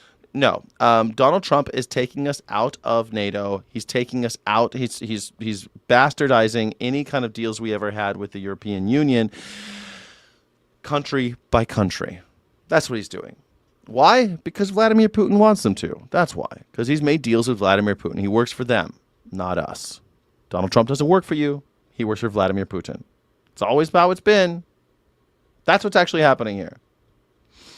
Don't for a second believe that you're going to get some kind of benefit by 10,000 troops being removed, 4,000 troops, whatever, from Poland. The only person who stands to benefit from that is Vladimir Putin. Those 4,000 troops will be deployed someplace else. Iran, Cuba, someplace like that. And that'll be it. You don't think this whole Cuba thing, why everyone's talking about Cuba so much, has something to do with deals that he's making with Vladimir Putin? They're making a deal. We'll take Cuba. He'll take Poland and Ukraine. And Xi Jinping will take Taiwan. Everyone will be happy. Maybe Xi Jinping will take Japan too. Why not? Stick it to them. China hates Japan. They've always hated Japan since World War II. Fill out form. I unemployed. Where my check? Yeah, Con from King of the Hill.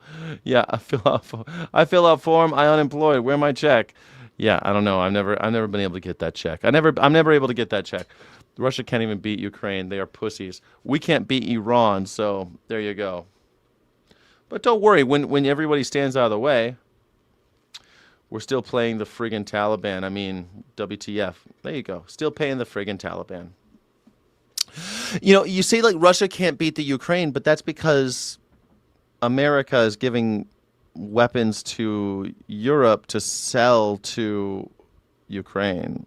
But now those weapons, we're not going to do that anymore because we need to use them in Iran. We're not going to keep giving weapons to Europe to sell to Ukraine. We're not going to be doing that anymore. That ain't going to happen. And as soon as that happens, Ukraine dies. Poland's next. We're already out of NATO. You think we're still in? We're not in NATO anymore. NATO's over. People keep on acting like there's still like America keeps its contract. America doesn't honor contracts. Ask the American Indians if America honors its contracts. You guys keep thinking that the Constitution's still real, that NATO's still real. None of that's real anymore. If you signed a contract with the United States government, good luck. Good luck.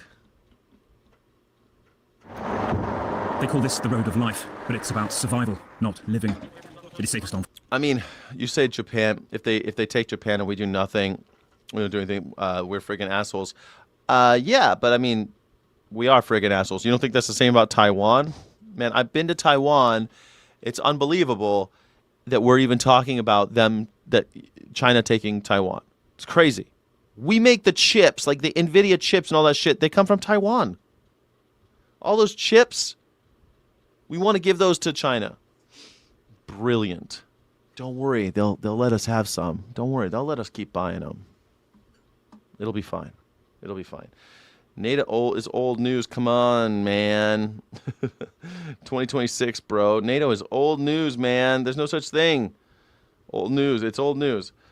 That's why Europe is starting to build our shit themselves. That's right. Big loss for the USA. Europe is going isolationist.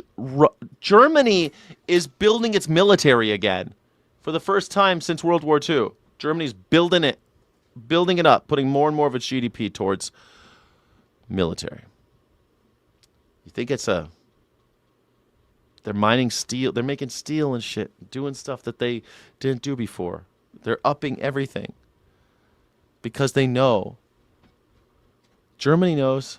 Germany's seen it before. Germany's an old country. They're very smart. They've been right in the middle of Europe. They know exactly, and they're rich.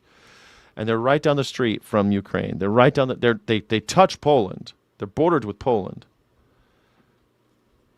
This ain't looking good. Anyway, here's what it looks like in Ukraine. Check this out. Foot, under skies ruled by tiny killer drones targeting any vehicle. The nets trying to block the horror from above. If you can, make the robot your friend, your porter. The machines are normally the enemy here. This, no. I think that's so weird. It's like it looks like Star Wars to me. Like you've got a robot carrying shit, and there's robots killing you from the sky. Man, Pretty much all over the front lines. Tiny bits of fiber optic cable used to connect drones to their controller can go on for tens of kilometers, stopping the jamming before. Run! Oh shit! A Russian drone above. The Ukrainians open fire.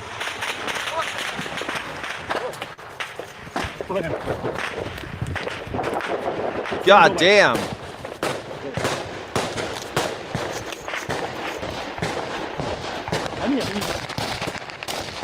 They hit it. That's the impact. What? You have to split out because That was a big noise when they killed that drone. Holy shit! Man, God, can you imagine? Like, see them all freaking out. Shit, there's a fucking drone. That's what, man. Human beings are not meant to do this all day long. This is what we're gonna do for. This is the future, guys. Get used to it. You better work out that muscle. Work out that muscle in the back. So you can do that. Looking for drones. Holy shit. I need to get my shotgun skills back up to par. Shotgun's gotta be good. We need to get those semi-automatic shotguns. Pop, pop, pop, pop, pop, pop, pop, pop, pop. Shotguns for drones, I think. That's my theory. Shotguns gotta be better for drones, right? Woo! Yeah, man. That's why I'm so nice to Bendy. Gotta keep the Germans close for sure. Just use robots and no one will get hurt, right? Yeah, no one's gonna get hurt for sure. Coming to America, yeah, exactly. Coming to America soon. We're making those drones. Are you kidding me? We're gonna have drones all over the place doing this. Oh shit. That's gonna be us all day long. Freaking the fuck out. I made myself dizzy doing that. Street sweeper for sky creepers. There you go. Street sweeper for the sky creepers. Man, I'm definitely as soon as I get to a state where I could buy one of those semi-automatic shotguns, I'm buying one. Pop pop pop pop pop pop pop pop pop pop pop pop. I don't want those goddamn drones, those clankers coming after me, man. Obama though. Yeah. He killed some people with some drones. Yeah. Well, now we're worse. It's worse now. Obama was 10 years ago. Hate to remind you, everybody. Obama left office 10 years ago. That was a long time ago. A lot has happened since then. We can't always blame the old, to be like blaming Reagan for everything, which, it's mostly his fault. But, here we are. The drone will try and target groups of individuals. Sometimes 1, 2, 3 you find. We're doing Sasha and Bogdan's usual walk along this road between two Ukrainian positions. Crazy. But it takes 5 hours, and we are buzzed by attack drones 14 times. 5 hours? Threats change every month. Here, looking for loitering drones, they hover low and wait for you. A radio warning. The trees aren't just a place to hide, but somewhere the drones cannot fly. Russian drones circle, targeting vehicles, but also dropping explosives on troops. You have to keep moving, or they may swarm around you. The battlefield has completely changed. That is crazy, dude. Get to the trees. See, another reason why don't cut down trees. You want more trees around here. Try to get more trees around you. Over a year. Nobody drives cars on this road, unless you have to. Nobody drives tanks. That's outgoing artillery. These robots used for resupply. Up ahead we can see people repairing the nets, a kind of key protection. But these used to resupply food, ammunition, all around the front line. Gunfire means run again. This is pretty constant. And the only move is to hide into the trees, but there it lands. Not far. You might be thinking, damn, man. Imagine having to walk there, because you can't drive a car because they'll just bomb the car.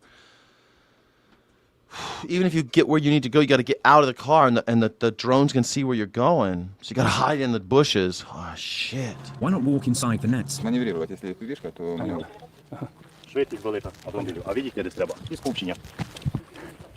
This is part of the problem here. And then after an hour of this, you don't quite get numb to it, but let's see something here. You get slightly too comfortable and tired. The next one is right on top of us. There it is. There it is. Kill it!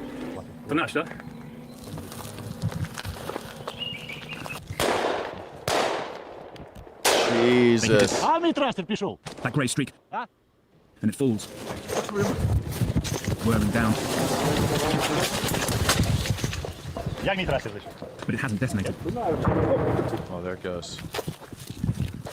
Debris drifts. There's been no blast. So we are alive. It may have been a recon drone, but flew like a Russian attacker. Down the road is the Konstantinivka front, where the Kremlin... That's so crazy, man. We're living in this world, taking dead drones and throwing them into the bushes. Get these fucking drones, these fucking clankers. Man. Drone sounds, new PTSD unlock for sure. Maybe they wear those grizzly bear-proof suits. Will that work? I don't understand why they're not under the net. I guess the net, they can drop bombs and it can still go through the net. Then why even have the net, though, I guess? Maybe they should put, like, camouflage shit over the net. Because then you couldn't see the people walking under. I don't know. This is just first day. Just first day. I'm first day on the job, guys. I'm first day in the Ukrainian army. Hey, can we put some camouflage on top of the net? It's my first day, guys. Just shooting fucking blanks here. I don't know, man. Just spitballing here. Maybe put some camouflage on the net so that they can't really see what's under the net. And then you could still walk outside, and if you see the drones over the net spying out, you pop, pop, pop. But maybe you can also like zoom by in the other side. I don't know. I'm just first day stuff over here, guys. I've seen a lot of footage from this war. The trees don't do much to stop them. I've seen the drones go into the trees. I know.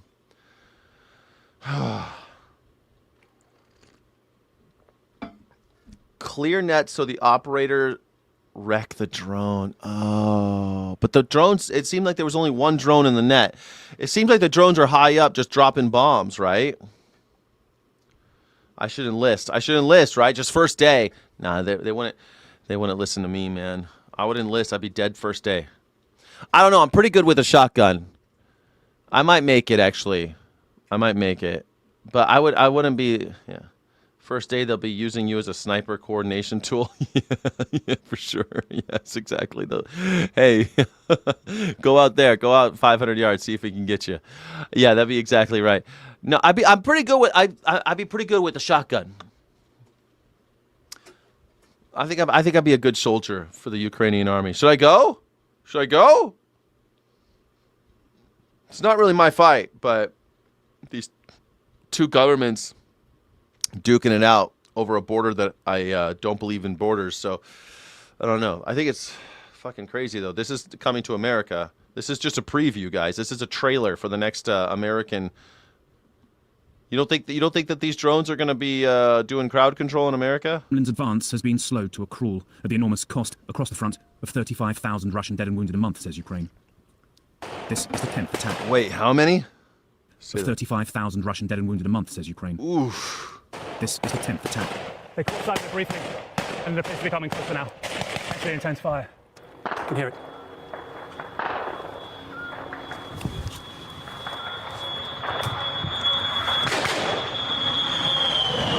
Maybe that vehicle. See it up. Damn. Drones also target heavy gunfire. Their friend, a lieutenant, killed when this car was hit just 2 days ago. We are nearing their bunker. He's like, rest in peace. Dude, this is fucking apocalyptic. This is apocalyptic. This is it. It's funny, like, we're watching this from the safety of my home, and this shit's coming. Like, I don't think this is staying. You think this is staying in other people's country? You think this is just gonna? This is not just gonna stay in the Ukraine. This is the new world order. This is it. This is the status quo. Those things are gonna be watching every move. There's nothing we can do about them. And in America, if you shoot one down, 50 more will come after you. Good position. Just like cops. There are moments here to rest, see the trophies of drones that failed, but we have to get back. Trophies. How old is that kid? That kid's got to be... How old is that kid? 12?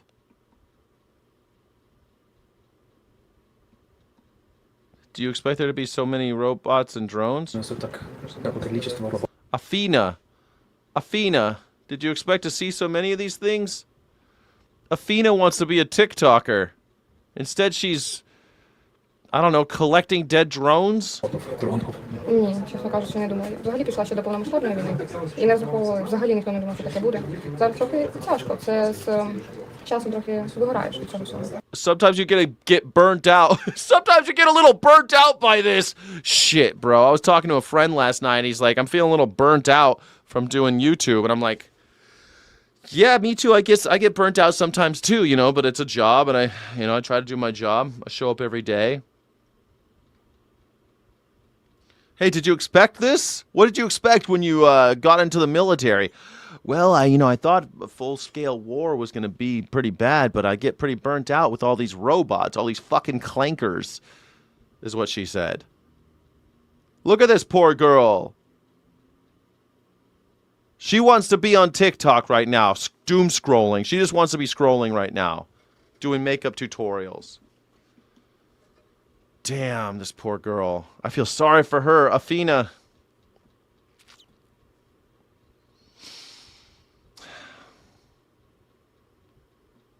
This girl's too young. I was going to make a joke like, hey, you want to get an American passport? But it's like she's too young to get married to an American. She's too young. She's at war. 24th Mechanized Brigade. Ask how old she is, reporter. Але звикаєш. Ти ж розумієш, що треба це робити. You realize you have to do it. You're burnt out. This is the thing. People in America are burnt out from doing too much TikTok. Here, in the Ukraine, they're burnt out from having to process so many Russian robots. Jesus Christ. It's a call-in show, everybody. It's a call-in show. If anybody wants to call in, it's a call-in show. We're doing call-in show. Pick your battle. morningsky.live/pick your battles. Here you go. Let's do it. As soon as we emerge, they're above us again. This is the new warfare. Hide, shoot at the sky, run. Dude. The impact's just as deadly as shelling. The accuracy, horrific. See, I think I'd be pretty good at shooting those things, though. I think I'd be pretty good at shooting those drones. I think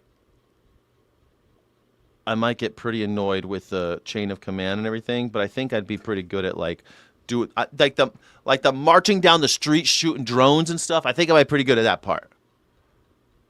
But because I don't know, I feel like I don't burn out easy. I don't know. I'm pretty tough in that part. But like having someone yell at me and give me orders and stuff, I can't do that shit. It's hard. But I think that if there were really like a chaotic, fall of the, like if there was a true fall of civilization, I think I'd be pretty good. But if there's like, hey, we need to organize into armies and you have to follow orders and do what you're told, I don't know if I can do that. Sorry, I'd rather be. I'll go over there. I'll be over on this side. You guys do. You have your fun. Have fun storming the castle.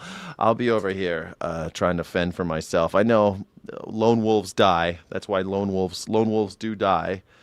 Maybe me and my friends, the anarchists, can go over here. We'll just do our own thing. We won't. When the apocalypse happens, everybody look for me. I'm starting the anarchist organization. We're gonna be fine. Yeah. Have to walk in, but also walk out. We gotta walk in, but we also gotta get out of here. You're a rebel. I'm a rebel, Dottie. Yeah, I know. Yeah, if you had a concrete turret and a lot of ammo, yeah, I'd be okay. I have friends who keep returning to fight in Ukraine. Wow, that's hardcore. Weren't we supposed to try and protect them? We were supposed to. We actually made a deal with them that we would protect them if Russia attacked because they got rid of their nuclear weapons. But hey, if they kept their nuclear weapons, we wouldn't have this problem right now. Bad mistake. Never give up your nukes. Never give up nukes. If you have nuclear material, don't give it up. Don't do it. No matter what America promises, don't do it. You need fireworks to draw the drones like helicopters. Ooh, I like that. Put fireworks up. I like that idea. Bottle rockets? I like that. I'll make sure to remember that. When the apocalypse happens, I'm going to raid. Everyone else will be raiding the gun shop. I already got guns. I'll be raiding the fireworks munition place. The fireworks stores. I'll raid them. No one's going to be thinking about that. And I'll just amass a bunch of fireworks so that if there are drones, I'll shoot up the fireworks and confuse the drones. I love that idea. Good job. I like that. I don't know, Jack. You seem more like a Stanley Fish type soldier. I'm more of like Maverick. Maverick, you've always been a captain. You should be an admiral by now. You're 65 years old, Tom Cruise, and you ain't done nothing with your career. How come? I'm a Maverick. Can't follow orders. Can't do it. You do one more circus flyby like that, Maverick, I'll be having you flying rubber dog shit from Chinatown.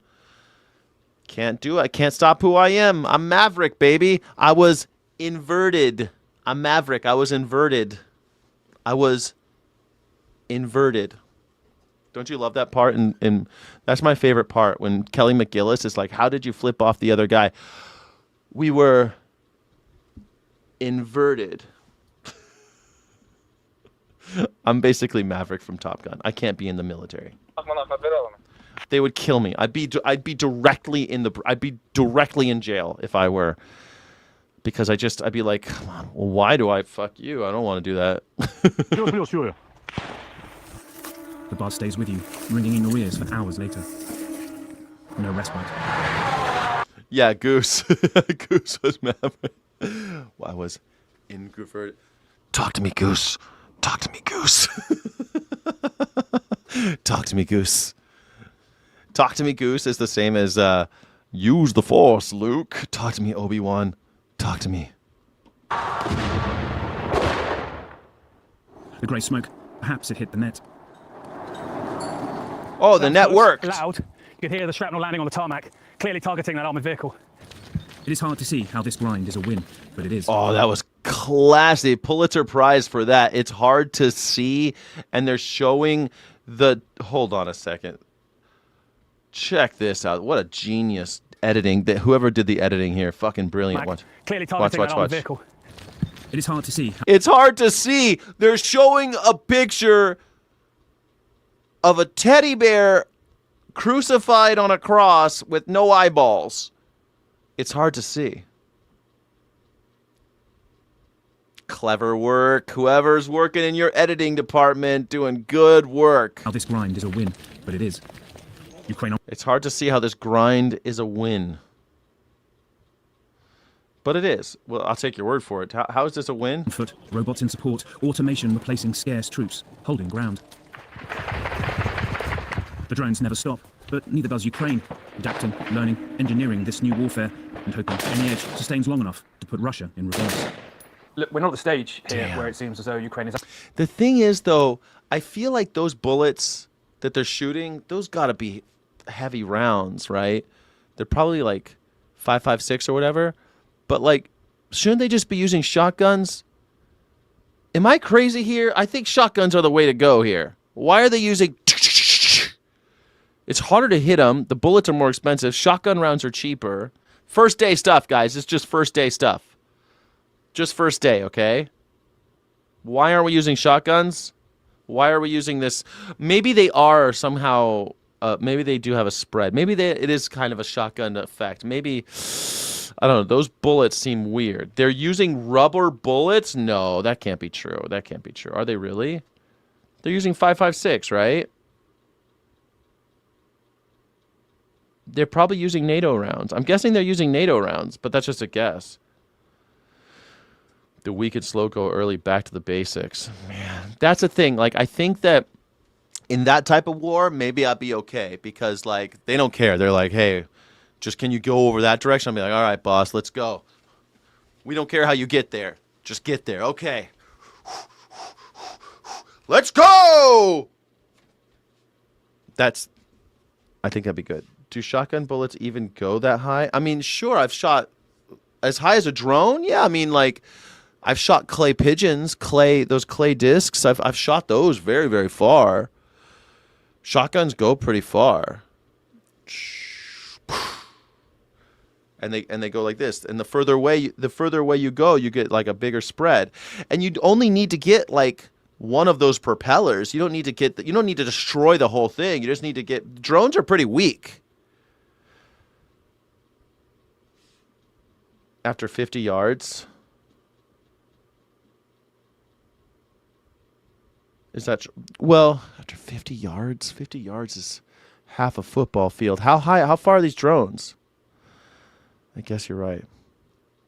Maybe, but not all they're not all the same. The spreads there's different calibers and different types of shotgun slugs. There's slugs and shells, and there's different stuff that you can do with it. They have 5.56 that break into like 5 pieces for drones. That's what I was thinking. Okay, that's what I was thinking. Something like that. All right, that makes more sense to me. Okay, I kind of figured it was something like that, some kind of round that does spread out a little bit. So that's probably what they got. Okay. All right. Then it's probably not so expensive. Those 5.56 are pretty cheap. But I was thinking shotgun would be cheaper. You better shot than Cheney's guy? I don't know. Well, I don't usually drink when I'm shooting shotguns. So yeah. Mm-hmm. Yeah. Did military invent screamer bots yet? Yeah. That's the screamer bot. Damn it, that's my screamer bot. Well, depending on the choke, right? Yeah, exactly. The choke could be different. It depends on what kind and how long the barrel is. There's a lot of parameters when it comes to shotguns, right? But it just made me think, like, there's got to be some kind of spread on these things because just shooting, you got to be a really good shot. If it's 50 yards away and you're shooting with a 5.56 and it's moving and you're on the ground and you're aiming straight up, you're a pretty good shot at that point. At 5.56, when I've shot 5.56s, even at 50 yards, it's pretty hard, man. Like, I don't know. I mean, like, it's pretty hard. 25 yards is pretty tough. Even with a big rifle that's kicking and shit. Like, it's got a 5.56 got a pretty good kick on it. Like a 9mm. I prefer assault rifles with smaller caliber, but you know, military or law enforcement sales only. My one shotgun has an adjustable choke. It's pretty cool. Oh, really? That's pretty cool. Imagine trying to hit something the size of a cat. That's what I mean. It's so small. That's what I'm thinking. Maybe it's just because my limited experience, right? I'm not Mr. I'm not like I'm a gun owner and I have some experience. I'm not Mr. Experience though, okay? I'm not an expert. But every time I've shot a moving target in the sky, it's been with a shotgun. Every time. I've never taken a pistol and tried to shoot something in the sky. I've never tried that. I've never tried a rifle shooting something moving in the sky. I've shot, terrestrial objects at long distances with rifles. But if something's flying around the sky, my experience is you got to have a shotgun. So when I see people in Ukraine with like high-powered assault rifles, you saw how much that fucker was kicking too. Pop, pop, pop, pop, pop, pop. It's gotta be. But he had a weird muzzle thing on there. Something. He had some kind of attachment. That might have been just a suppressor for the flare, right? I don't know. But someone said that it does split up into projectiles. So you aim for 1 inch at 100 yards, but not a moving target. You don't aim at a moving target 1 inch at 100 yards. A drone moving around straight over your head is very different at trying to shoot a target at 100 yards. Yeah. Where did I learn to shoot? Well, America. I mean, I learned to shoot in the deserts of California, the farms of Virginia, the shooting ranges of Las Vegas. I don't know, all over the world. I shot guns all over America. Not really all over the world. Yeah, I thought, it was just flash suppressant, right? I think that's all it was. You can hear them well before you see them, drones. Yeah, I guess you can hear them first. But they can see you, right? Yeah, it's like shooting birds. Again, shotguns. You don't shoot birds with rifles. You don't spray and pray. You got to lead it. Oh, God. Oh, God. What was that movie where they say you kill women and children? When the guy's in a Vietnam helicopter and he's picking off people. What movie was that where he's like, you shoot women and children? How do you shoot women and children? And he says, I don't lead them as much. Yeah, flash suppressor. Yeah, you got it. Leading your shot is all math. Well, was that Platoon? God, man, that was a good movie. It's been a long time since I've seen that movie. Anyway, there you go. There's the Ukraine winning the war, but we're still killing people in Ukraine, by the way. Russia is still killing people in Ukraine. Overarching sense of dread of the Donald Trump's best friend is still murdering people in Ukraine. Past year or so that they were losing inevitably, that's certainly gone. And it's their use of technology to bridge the acute manpower crisis they're facing. It's their deep strikes inflicting pain in the heart of Russia's motherland. And it's also, I think, at times Moscow's pain and problems appear to be acute, if not at times worse than that of Kiev. A real sense of a change in the mood here in Ukraine's favor. I feel like you could do... Okay, just first day stuff. First day on the job in the war in Ukraine. Wouldn't you just want to have okay, they got a pretty long battery life, right? What if you put a bunch of drones up and they just flew over your net? And if something got close to them that they didn't recognize, they could just bump into them and then they both fall. Because have you ever flown a drone? They're not good. They're not really good at staying in the air. If anything touches them, they fall. So I feel like you could put a net of drones up because they're not expensive. Just put a bunch of them up, and every 40 minutes or so, you bring them down, you put the other ones up. You bring them down, put the other ones up. You're charging. You're keeping them in the air. You're maintaining the fleet. You're just going back and forth like a drone dome. A drone dome. A drone swarm. I'm thinking like a drone dome. Maybe that's what we need. Fuck an iron dome. Fuck a golden dome. I'm talking a drone dome. They have a short battery life. Yeah, but you can overcome that by rotating them. Humans have a short battery life too. That's why you got the changing of the guards, right? That's why you got to change them up. You got to every couple hours you got to move them out. And the battery life is just going to get better. So you just keep as many in the air as you can, and you just drone dome. Ooh, EMP and balloons. EMP is a good idea. EMP, balloons. Balloons is what they used against the Luftwaffe in London. They put the balloons up so that the planes couldn't come in. Yeah. They are using balloons. That makes sense. That's what I was thinking too, Jack. Just a wall of drones. Yeah, just a lot of you wouldn't need that many really. If you could program them, because you could AI that shit. Actually, you don't have to program. You could have just people sitting in one guy sitting controlling 10 drones, and he can move them all back and forth. In fact, you don't even need that many because they can be doing this, right? They can be moving. They're not stationary. They're moving back and forth, and then in 40 minutes time, up comes the next one. Whoop. Oh, these guys are charging now. These guys are charging. These guys are charging. These guys are moving back and forth. Nobody can get us. Okay. Oh, these guys are out of batteries. This one comes. This one comes. This one. You know what I mean? I don't know. Let me know what you think. This is a call-in show, everybody. This is a call-in show. The link is in the chat. This is a call-in show.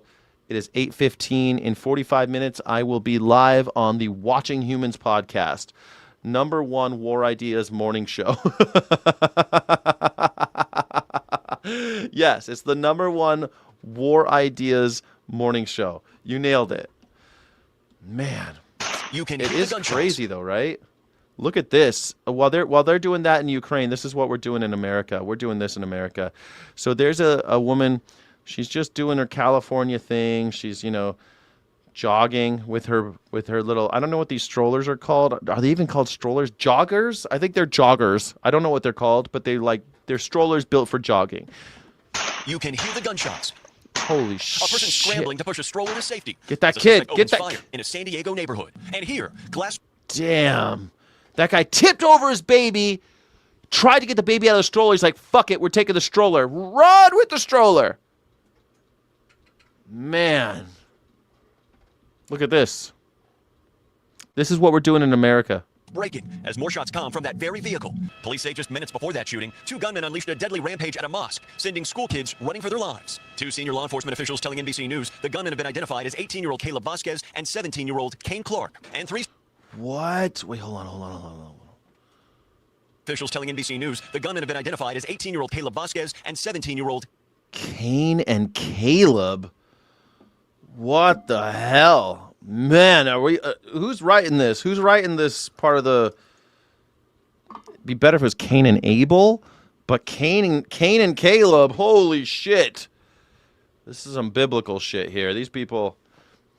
Cain kind of looks. I thought Cain was.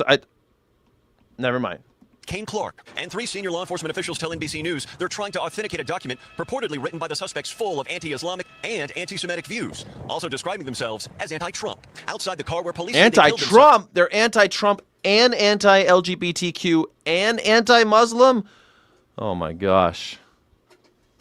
They're communist anarchists. Oh no. This is the Be Ready show. Yeah, the No More War show. This is the No More War show. Is this show sponsored by Lockheed? Yes. This Earth show sucks. Who writes this? Yeah, who writes this shit? Kane Clark and Kane looks like a Canaanite. Oh no, not a Canaanite. No matter what Iran decides to do, I think we can all agree Donald Trump cannot have a nuclear weapon. I mean, he keeps on posting. Posting pictures of himself on the internet, pushing the red button. Like anybody who does that shouldn't have a nuclear weapon. Can't be trusted. A bottle with a Nazi SS symbol. They didn't discriminate on who they hated. And at 9:40 a.m. Monday, 2 hours before the killing spree, police say Clark's mother called police. Wait, so they have bottles with the Nazi SS symbol? All right, hear me out. Could it have been a KISS logo? Because the S and the S in KISS, it looks like the S and the S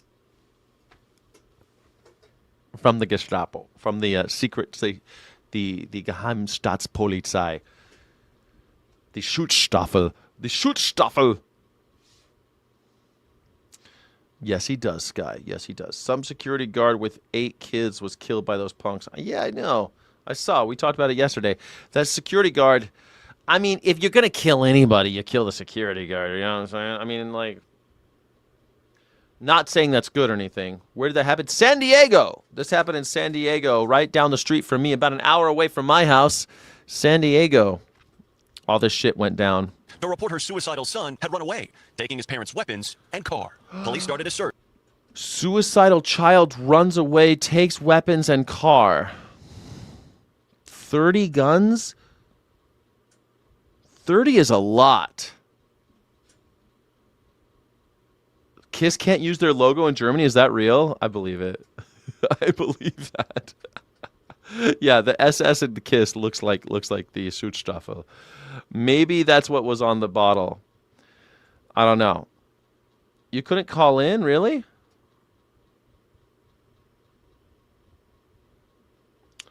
Okay. Sometimes the link don't work none. Here you go. Here's the link now. Not to be confused with the Stoopwaffel. I love Stoopwaffel. That's all right. Okay, now there's a new link in the chat.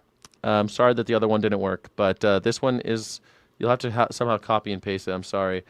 Probably won't work on mobile. Including at a mall and school, when 2 hours later, the first reports of gunfire at the mosque. And then that second shooting scene. Just blocks away, branches still on the ground after police say the gunman opened fire on a landscaper. One bullet grazing off his helmet, another embedded right here. Shit, good thing that guy was wearing a helmet. Why would they kill the landscape? Oh, they're Nazis. I forgot, they're just Nazis. In this very home. And tonight, we're learning more about the victims. Amin Abdullah, Mansour Kaziha, and Nader Awad.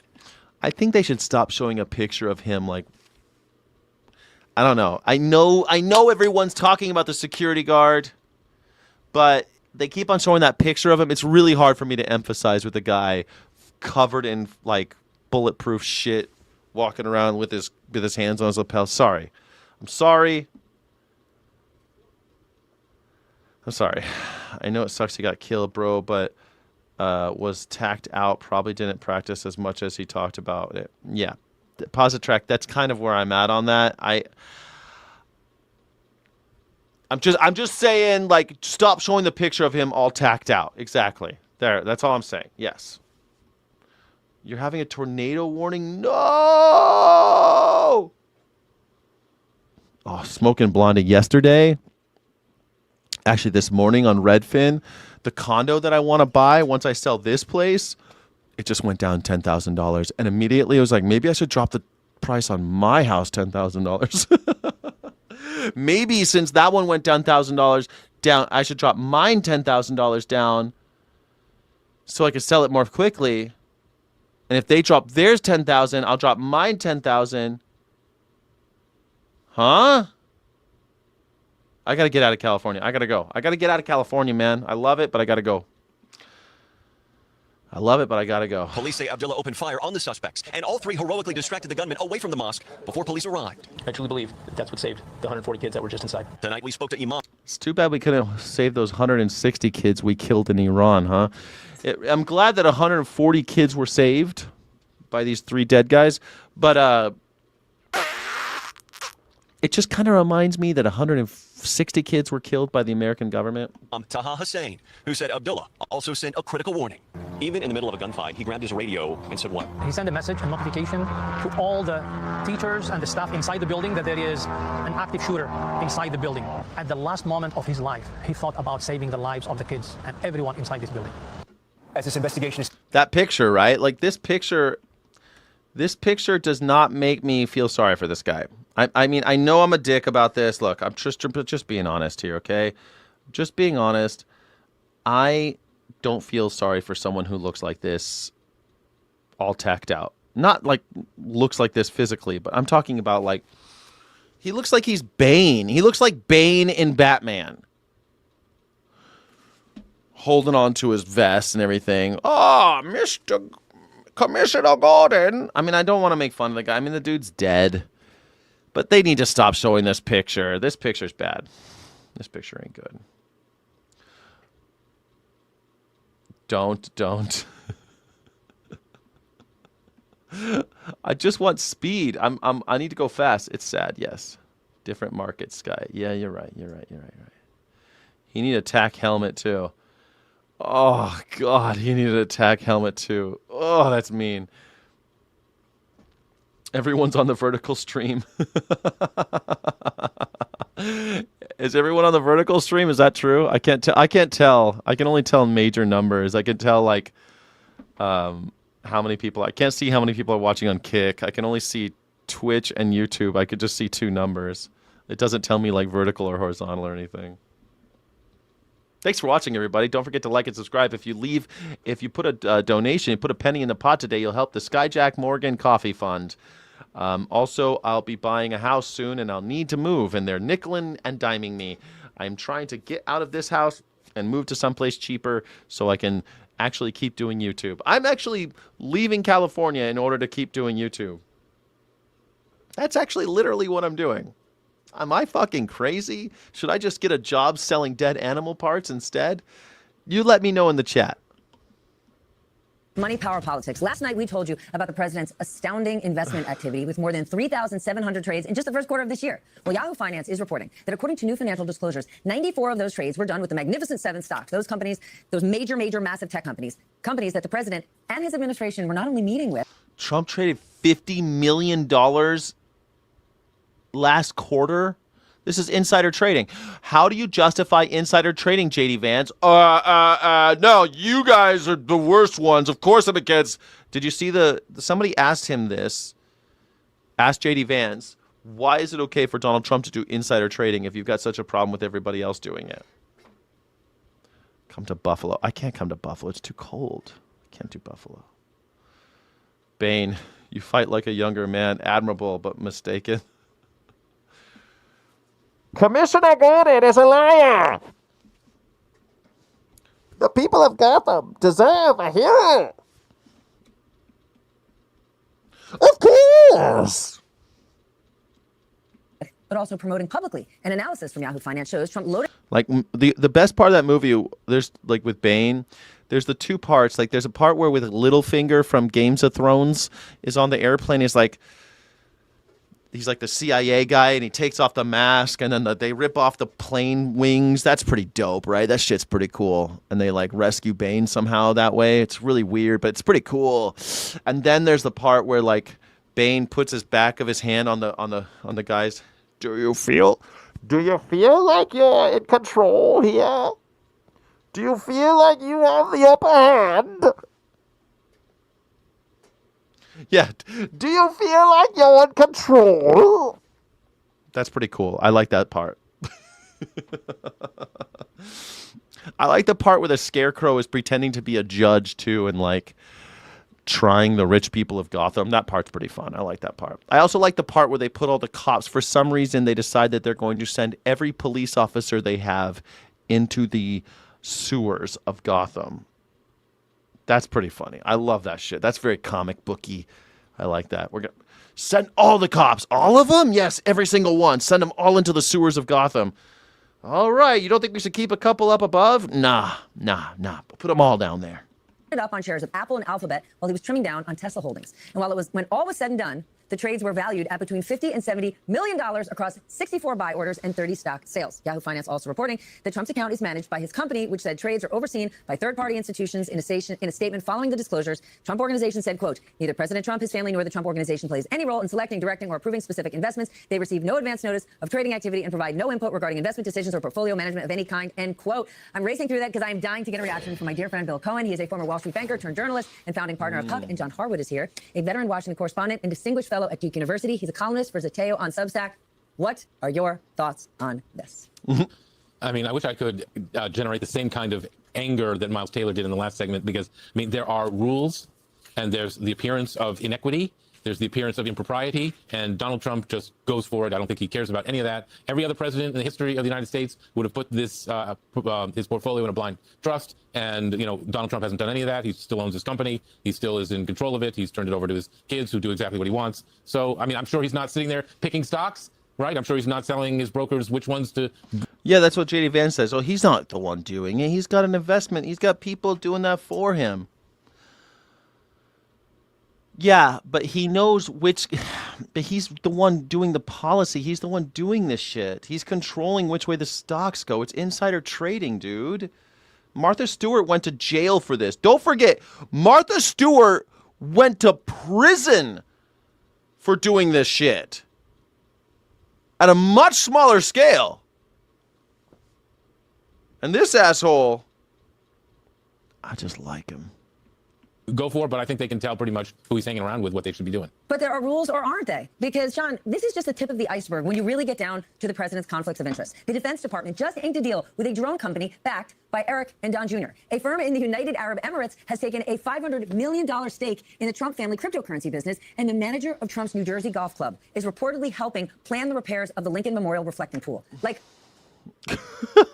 I love how exasperated everybody is. Like, what are we supposed to do here? This person's so fucking corrupt. What are we supposed to do? They're so goddamn corrupt. This guy's, Ulysses S. Grant is often referred to as like one of the most corrupt presidents of all time because of his cronyism. He appointed all of his friends to do shit, and his friends all did really bad shit.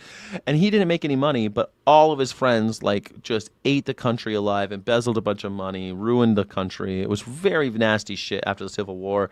It was very bad what happened after the Civil War, and Ulysses S. Grant became president. And he ended up dying poor, but Donald Trump will not die poor because he's the one actually doing it. In the beginning, I used to compare Donald Trump to Ulysses S. Grant, but he's nowhere near.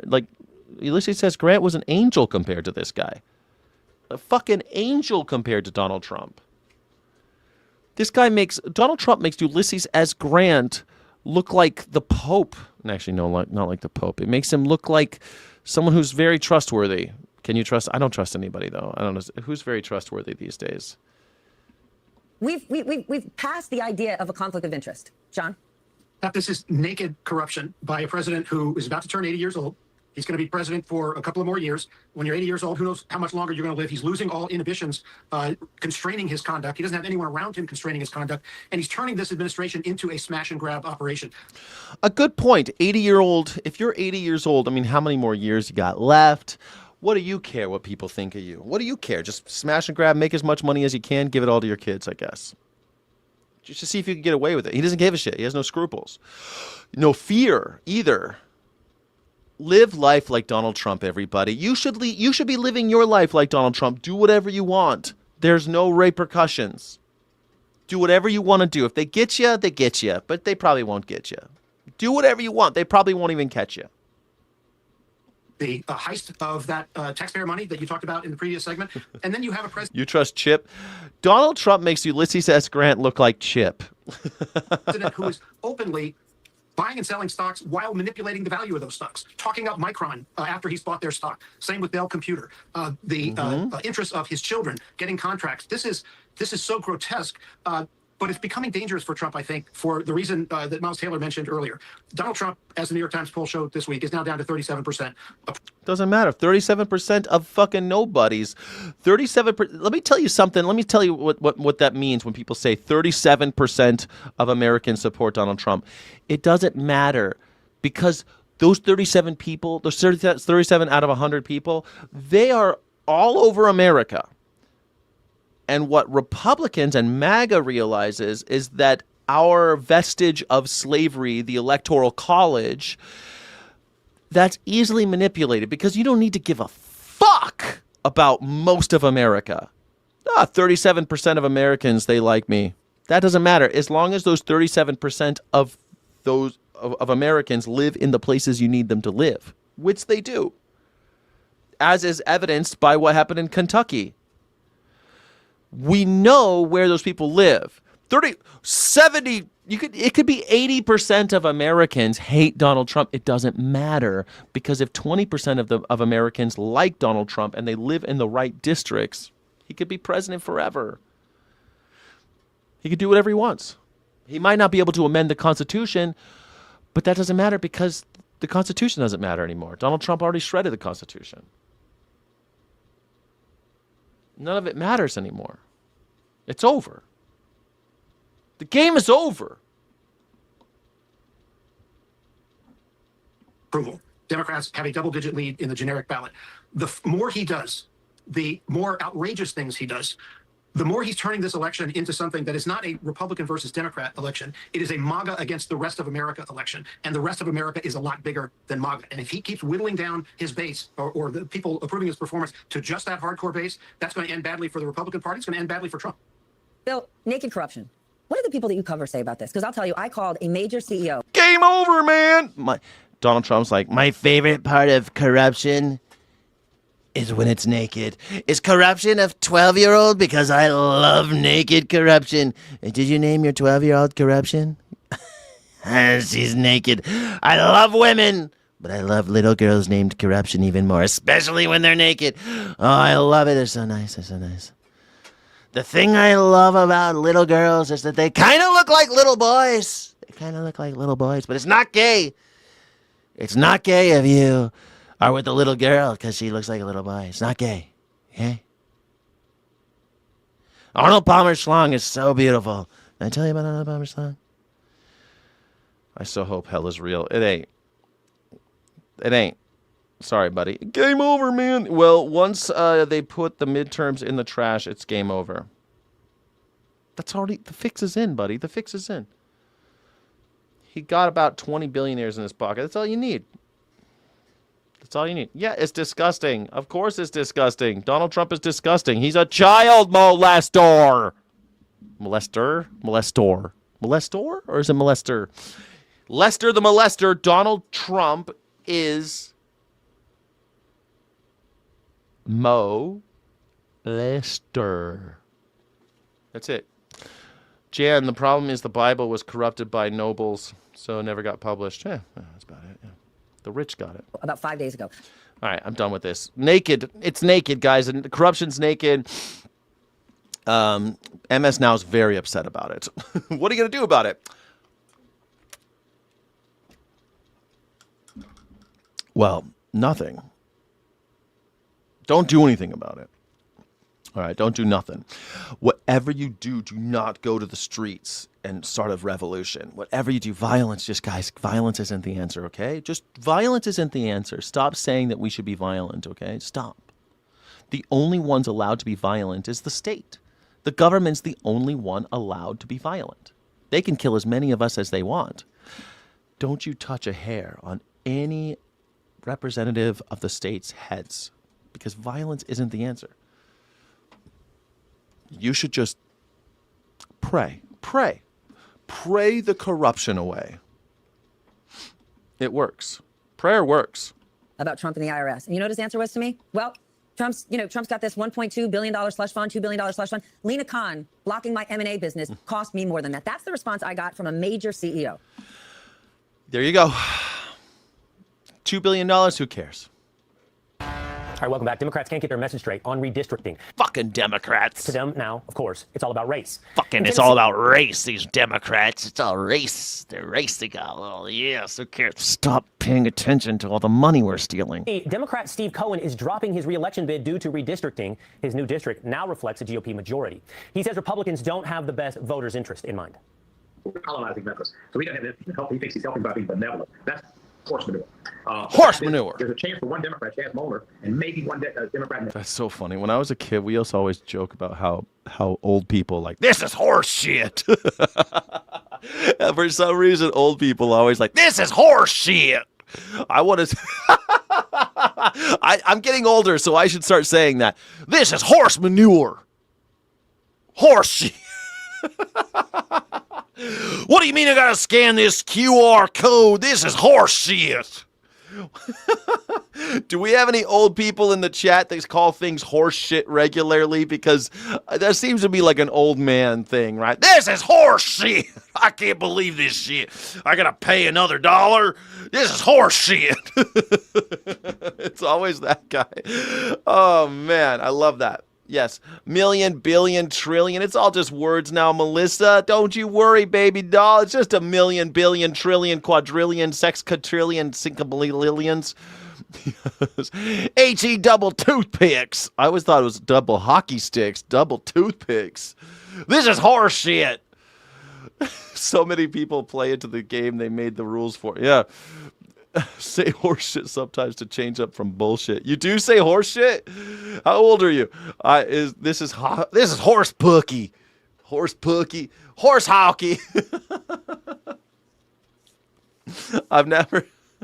I don't say it. I want to start saying it. I need to start saying this more. This is horse shit. This is horse manure is the problem here. Donald Trump stealing $2 billion. This is horse shit. Or if I'm on CNN, this is horse manure. This is horse manure. I ain't going to stand for it. And 9 London Lamar State Senator who could win and legislate. This guy looks like a guy who would say horse manure, right? Like... and have concern for Memphis, but the odds are no, it's not going to happen. And that's why I didn't run. They are colonizing that district in Tennessee, says white man Steve Cohen. My next guest is looking to win the newly drawn redistrict. White man Steve Cohen? What? Charlotte Bergman grew up in Memphis, one of 10 kids in a Christian family. First in her family to graduate college, and Charlotte joins me now. Hi, Charlotte. Charlotte, forgive me for noticing. But you're black. How is that possible? I was told...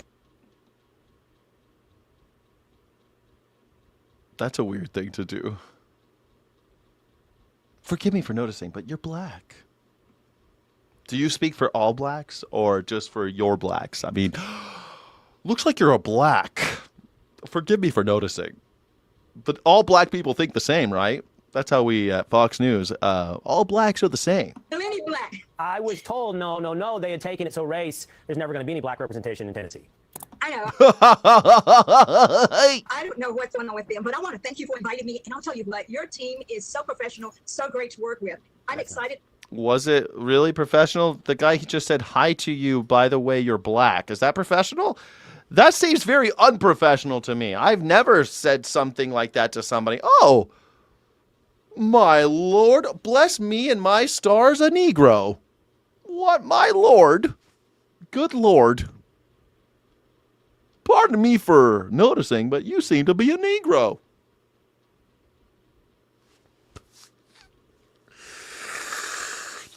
My knees ain't grown in years. And my fans love you. Thank you. Well, that's great. Well, Charlotte, I make light. I knew before you joined me that you were black. But doesn't it put a point on this? Fucking hell. Yes, very professional over here at Fox News. This is extremely professional.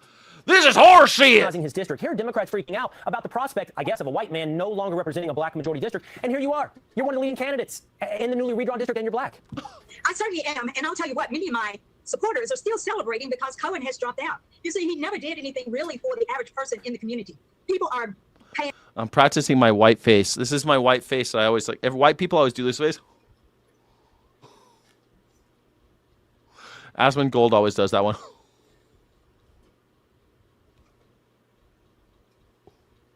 In high food prices, people are walking outside in many instances and getting shot. They want safety in their community. People are tired of paying. Jump at Jehoshaphat and bless my stars, a Negro. Fucking hell. Taxes, freedoms to government. Hey, I'm here, and people are going to receive the things that they want, and they're tired of being called racist. And in Tennessee, we don't play that. And I just. What, you don't play what? Tennessee is the birthplace of the KKK, and it's still very popular there. What do you mean in Tennessee we don't play that? Have a word for AOC. If you think you can come down to the South, pull up in the South, girl, you are in trouble. We do not play down here. AOC, you want to come down to the South? It's always funny. Every time they find these token MAGA... Every time you see a token MAGA minority... they always talk like this. They always sound like they just aren't quite getting something. Like they don't have all the cards in their deck. Something seems like it's not lining up, you know? And then the white guy's always like, "Aren't you charming?" Aren't you charming? Oh, we're going to kill your whole family.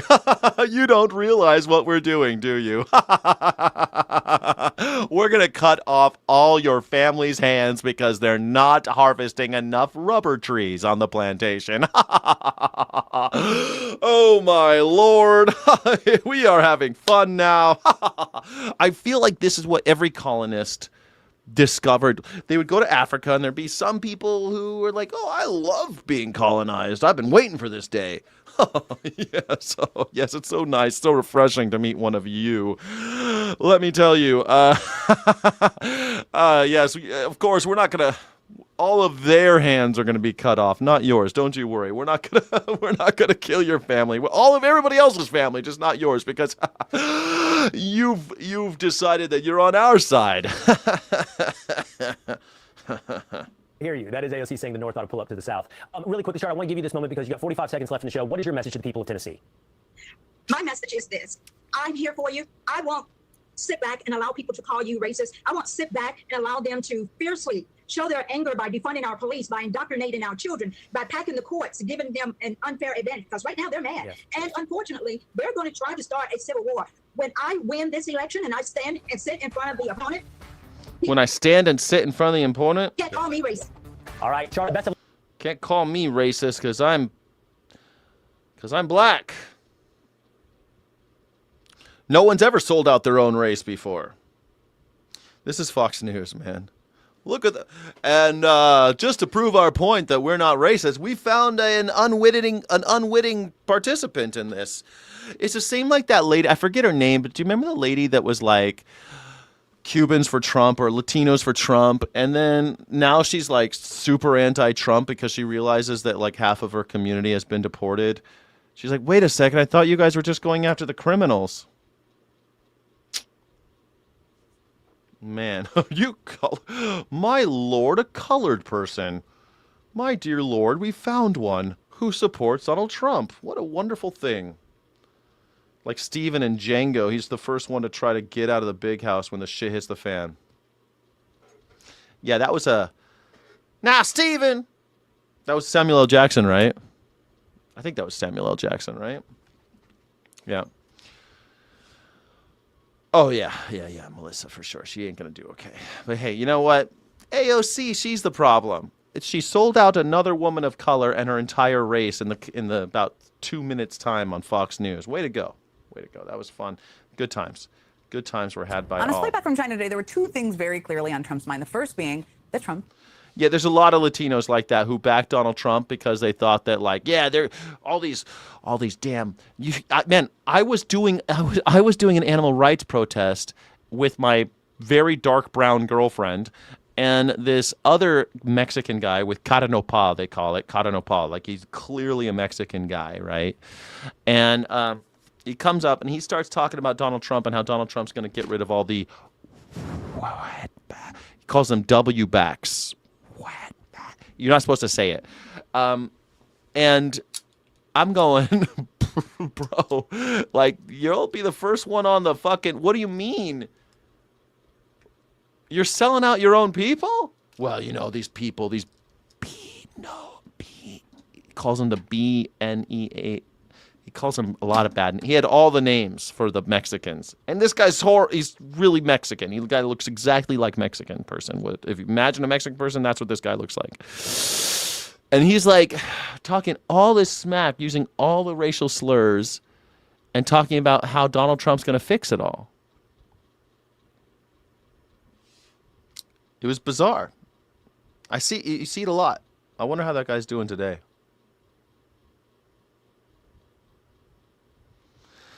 I don't think she had met any Latinos yet. She was 5. Who? Kids are way too honest for most people. That's true. Yeah, it was Samuel L. Yeah. Samuel L. Jackson. Yeah, that was pretty cool. Steven, yeah. Steven's the first one who wants to leave when the big house starts crumbling, though. Yeah. But how many people did Steven send up the river, you know? That China has a ballroom. He posted online that we should too. There we go. In another post, Trump announced that Washington, D.C.'s West Potomac Park will be the location for a sculpture garden that he has long pushed for. Trump first proposed this art project back in 2020 at the end of his first term and during the height of the Black Lives Matter protests. Now, after Trump saw protesters vandalize statues of Confederate generals and other leaders, he signed an executive order creating a task force to expeditiously open a national garden of American heroes with statues depicting a group of, well, mostly white men, from George Washington to Davy Crockett to Antonin Scalia, along with some abolitionists and civil rights heroes like Harriet Tubman Antonin Scalia and Martin Luther King Jr. There were Oh yeah, gotta get Tubman and Jr. in there. Gotta get Tubman and King. 30 win figures in total for that initial proposal. So remember that number. Because after Trump lost the 2020 election and Joe Biden took office, this whole thing kind of went away for a while. And of course, now it is back and it is bigger than ever. Because according to the Washington Post, now the project will feature life-size statues of roughly 250 Americans. Added to the list are Albert Einstein, Alex Trebek, Dr. Seuss, and Kobe Bryant. What? Alex Trebek? What? Dr. Seuss? At this point, it's hard to keep track of all of it and all of Trump's vanity projects. We have some of them on your screen right there. Holy shit, bro. What are we doing? This guy reminds me of like if Christo could do whatever he wanted, this is what he would do. Destroyed the East Wing and the Rose Garden. He wants a triumphal arch so he can play being a Roman emperor. Now 250 life-size sculptures, I guess, is the latest obsession. And all of these Dude, just build me a fucking train. Just build me a high-speed rail from coast to coast. his attempts to physically imprint himself on Washington, D.C. just keep getting bigger and more expensive and harder to know who exactly is paying for it. Case in point, the Lincoln Memorial reflecting pool. We've talked about this week. But at first, Trump said it would cost about $1.8 million to resurface and paint the reflecting pool in front of the Lincoln Memorial bright blue. And if that already sounds like... He said, my pool guy's going to do it. I got the best pool guys. I built lots of swimming pools, and these swimming pool guys are the best guys. A whole lot of money to you. Well, this week, the New York Times' David Fahrenthold reported that the project, awarded on a no-bid contract, now costs 7 times that amount, a whopping... It's against the law to do no-bid contracts, but he did it anyway. $13.1 million. Whew. Joining me now is David Fahrenthold, investigative reporter for the New York Times. All right, David. Was Alex Trebek Canadian? Is that true? Where was Alex Trebek born? Holy shit, Greater Sudbury, Canada. I had no idea. I met Alex Trebek when I was a kid. I met him when I was working at Disneyland. He was like the grand marshal of some shit when they opened something. I forget. The Light Magic Parade. He was... I met Alex Trebek. That was really cool. I thought it was cool back then. I was just a teenager. Sudbury, Ontario, Canada. I had no idea. He died in LA, though, at the age of 80. America, you gave us another one of your favorite sons, and we killed him. There are a lot of projects to be following and watching and paying attention to, and I think we're all grateful you are doing that. Let me the start Jeopardy with one guy. of the things you reported this week, that the Interior Department staff members have raised concerns about the quality and speed of the repair work that a contractor is performing on the Lincoln Memorial reflecting pool. You can see some of it there. It's uneven. There are bubbles in it. Explain what those concerns are. Why is that important? Well, this is a project that, as you said, is a no-bid contract, and the logic of giving out as a no-bid contract was they had to go fast. They wanted to be sure this was ready by July 4th, and in fact, the due date for finishing the pool is supposed to be May 22nd, so it's ready for the summer of celebrations. The problem is, it doesn't seem like it's going to make that deadline, and that's ain't partly gonna make because it. the project is taking longer because there are these defects. You talked about bubbles and pinholes and other things in the layers of waterproofing that you have to go back and fix, and that takes time. And there's also a question about the unevenness of the paint, right? It's not all just one color of blue; it's a number of patches of blue, and there's some concern from the Interior Department about what would that look like when it's finally done and filled with water. Bad. Well, it won't matter because it'll fill with algae like always. You ever seen the reflection pool? There's a bunch of fucking algae in it. It's not gonna, like, why would you paint the bottom of it? It's so stupid. One of the things we've talked about a bit this week is that Trump kept saying, my pool guy, I have a pool guy. And, he was going to give his contract to this pool guy. And then he kind of reversed course and said he had nothing to do with it. I don't even know that guy. You have paid attention to this more than almost anyone. What is going on with it? Where is that That's how he always is. Donald Trump's like, I love this guy. Jeffrey Epstein is my favorite guy in the world. He loves beautiful women just like me, just a little bit younger. I like him at 13. He likes him at 6. I love 13-year-old women. He likes 6-year-old women. We call them women. It makes us feel better. Lets us sleep at night if we call them women when they're 6 years old. But they're little girls. We love little girls, don't we, folks? We love them. They kind of look like little boys. And I love that about them. I love that about them. And then it turns out Jeffrey Epstein's in trouble. I don't even know that guy. Who is that guy? I never heard of him. That guy I heard of. I mean, we both lived in Palm Beach, and I heard of him. We maybe saw him once or twice. Once or twice, I maybe saw him. Did you invite him to your wedding? Well, he was at the wedding. Fucking guy. My pool guy. Hey, your pool guy sucks. I don't even know that guy. Pool guy, is he involved? How did the no-bid contract happen? Explain it to everyone out there, because I think people are interested. Well, Trump didn't just sort of say this offhand. He made a big deal about it in the Oval Office, and then he released a separate YouTube video where he told this story. And he said, this reflecting pool has lots of problems. The Biden administration was going to take more than $100 million. Eventually, the story, he got up to $400 million. It's going to cost $400 million to do it their way, but I talked to my pool guy. He can do it for, $1.8 million in 2 weeks. And it seems like not much of that was actually true. Really?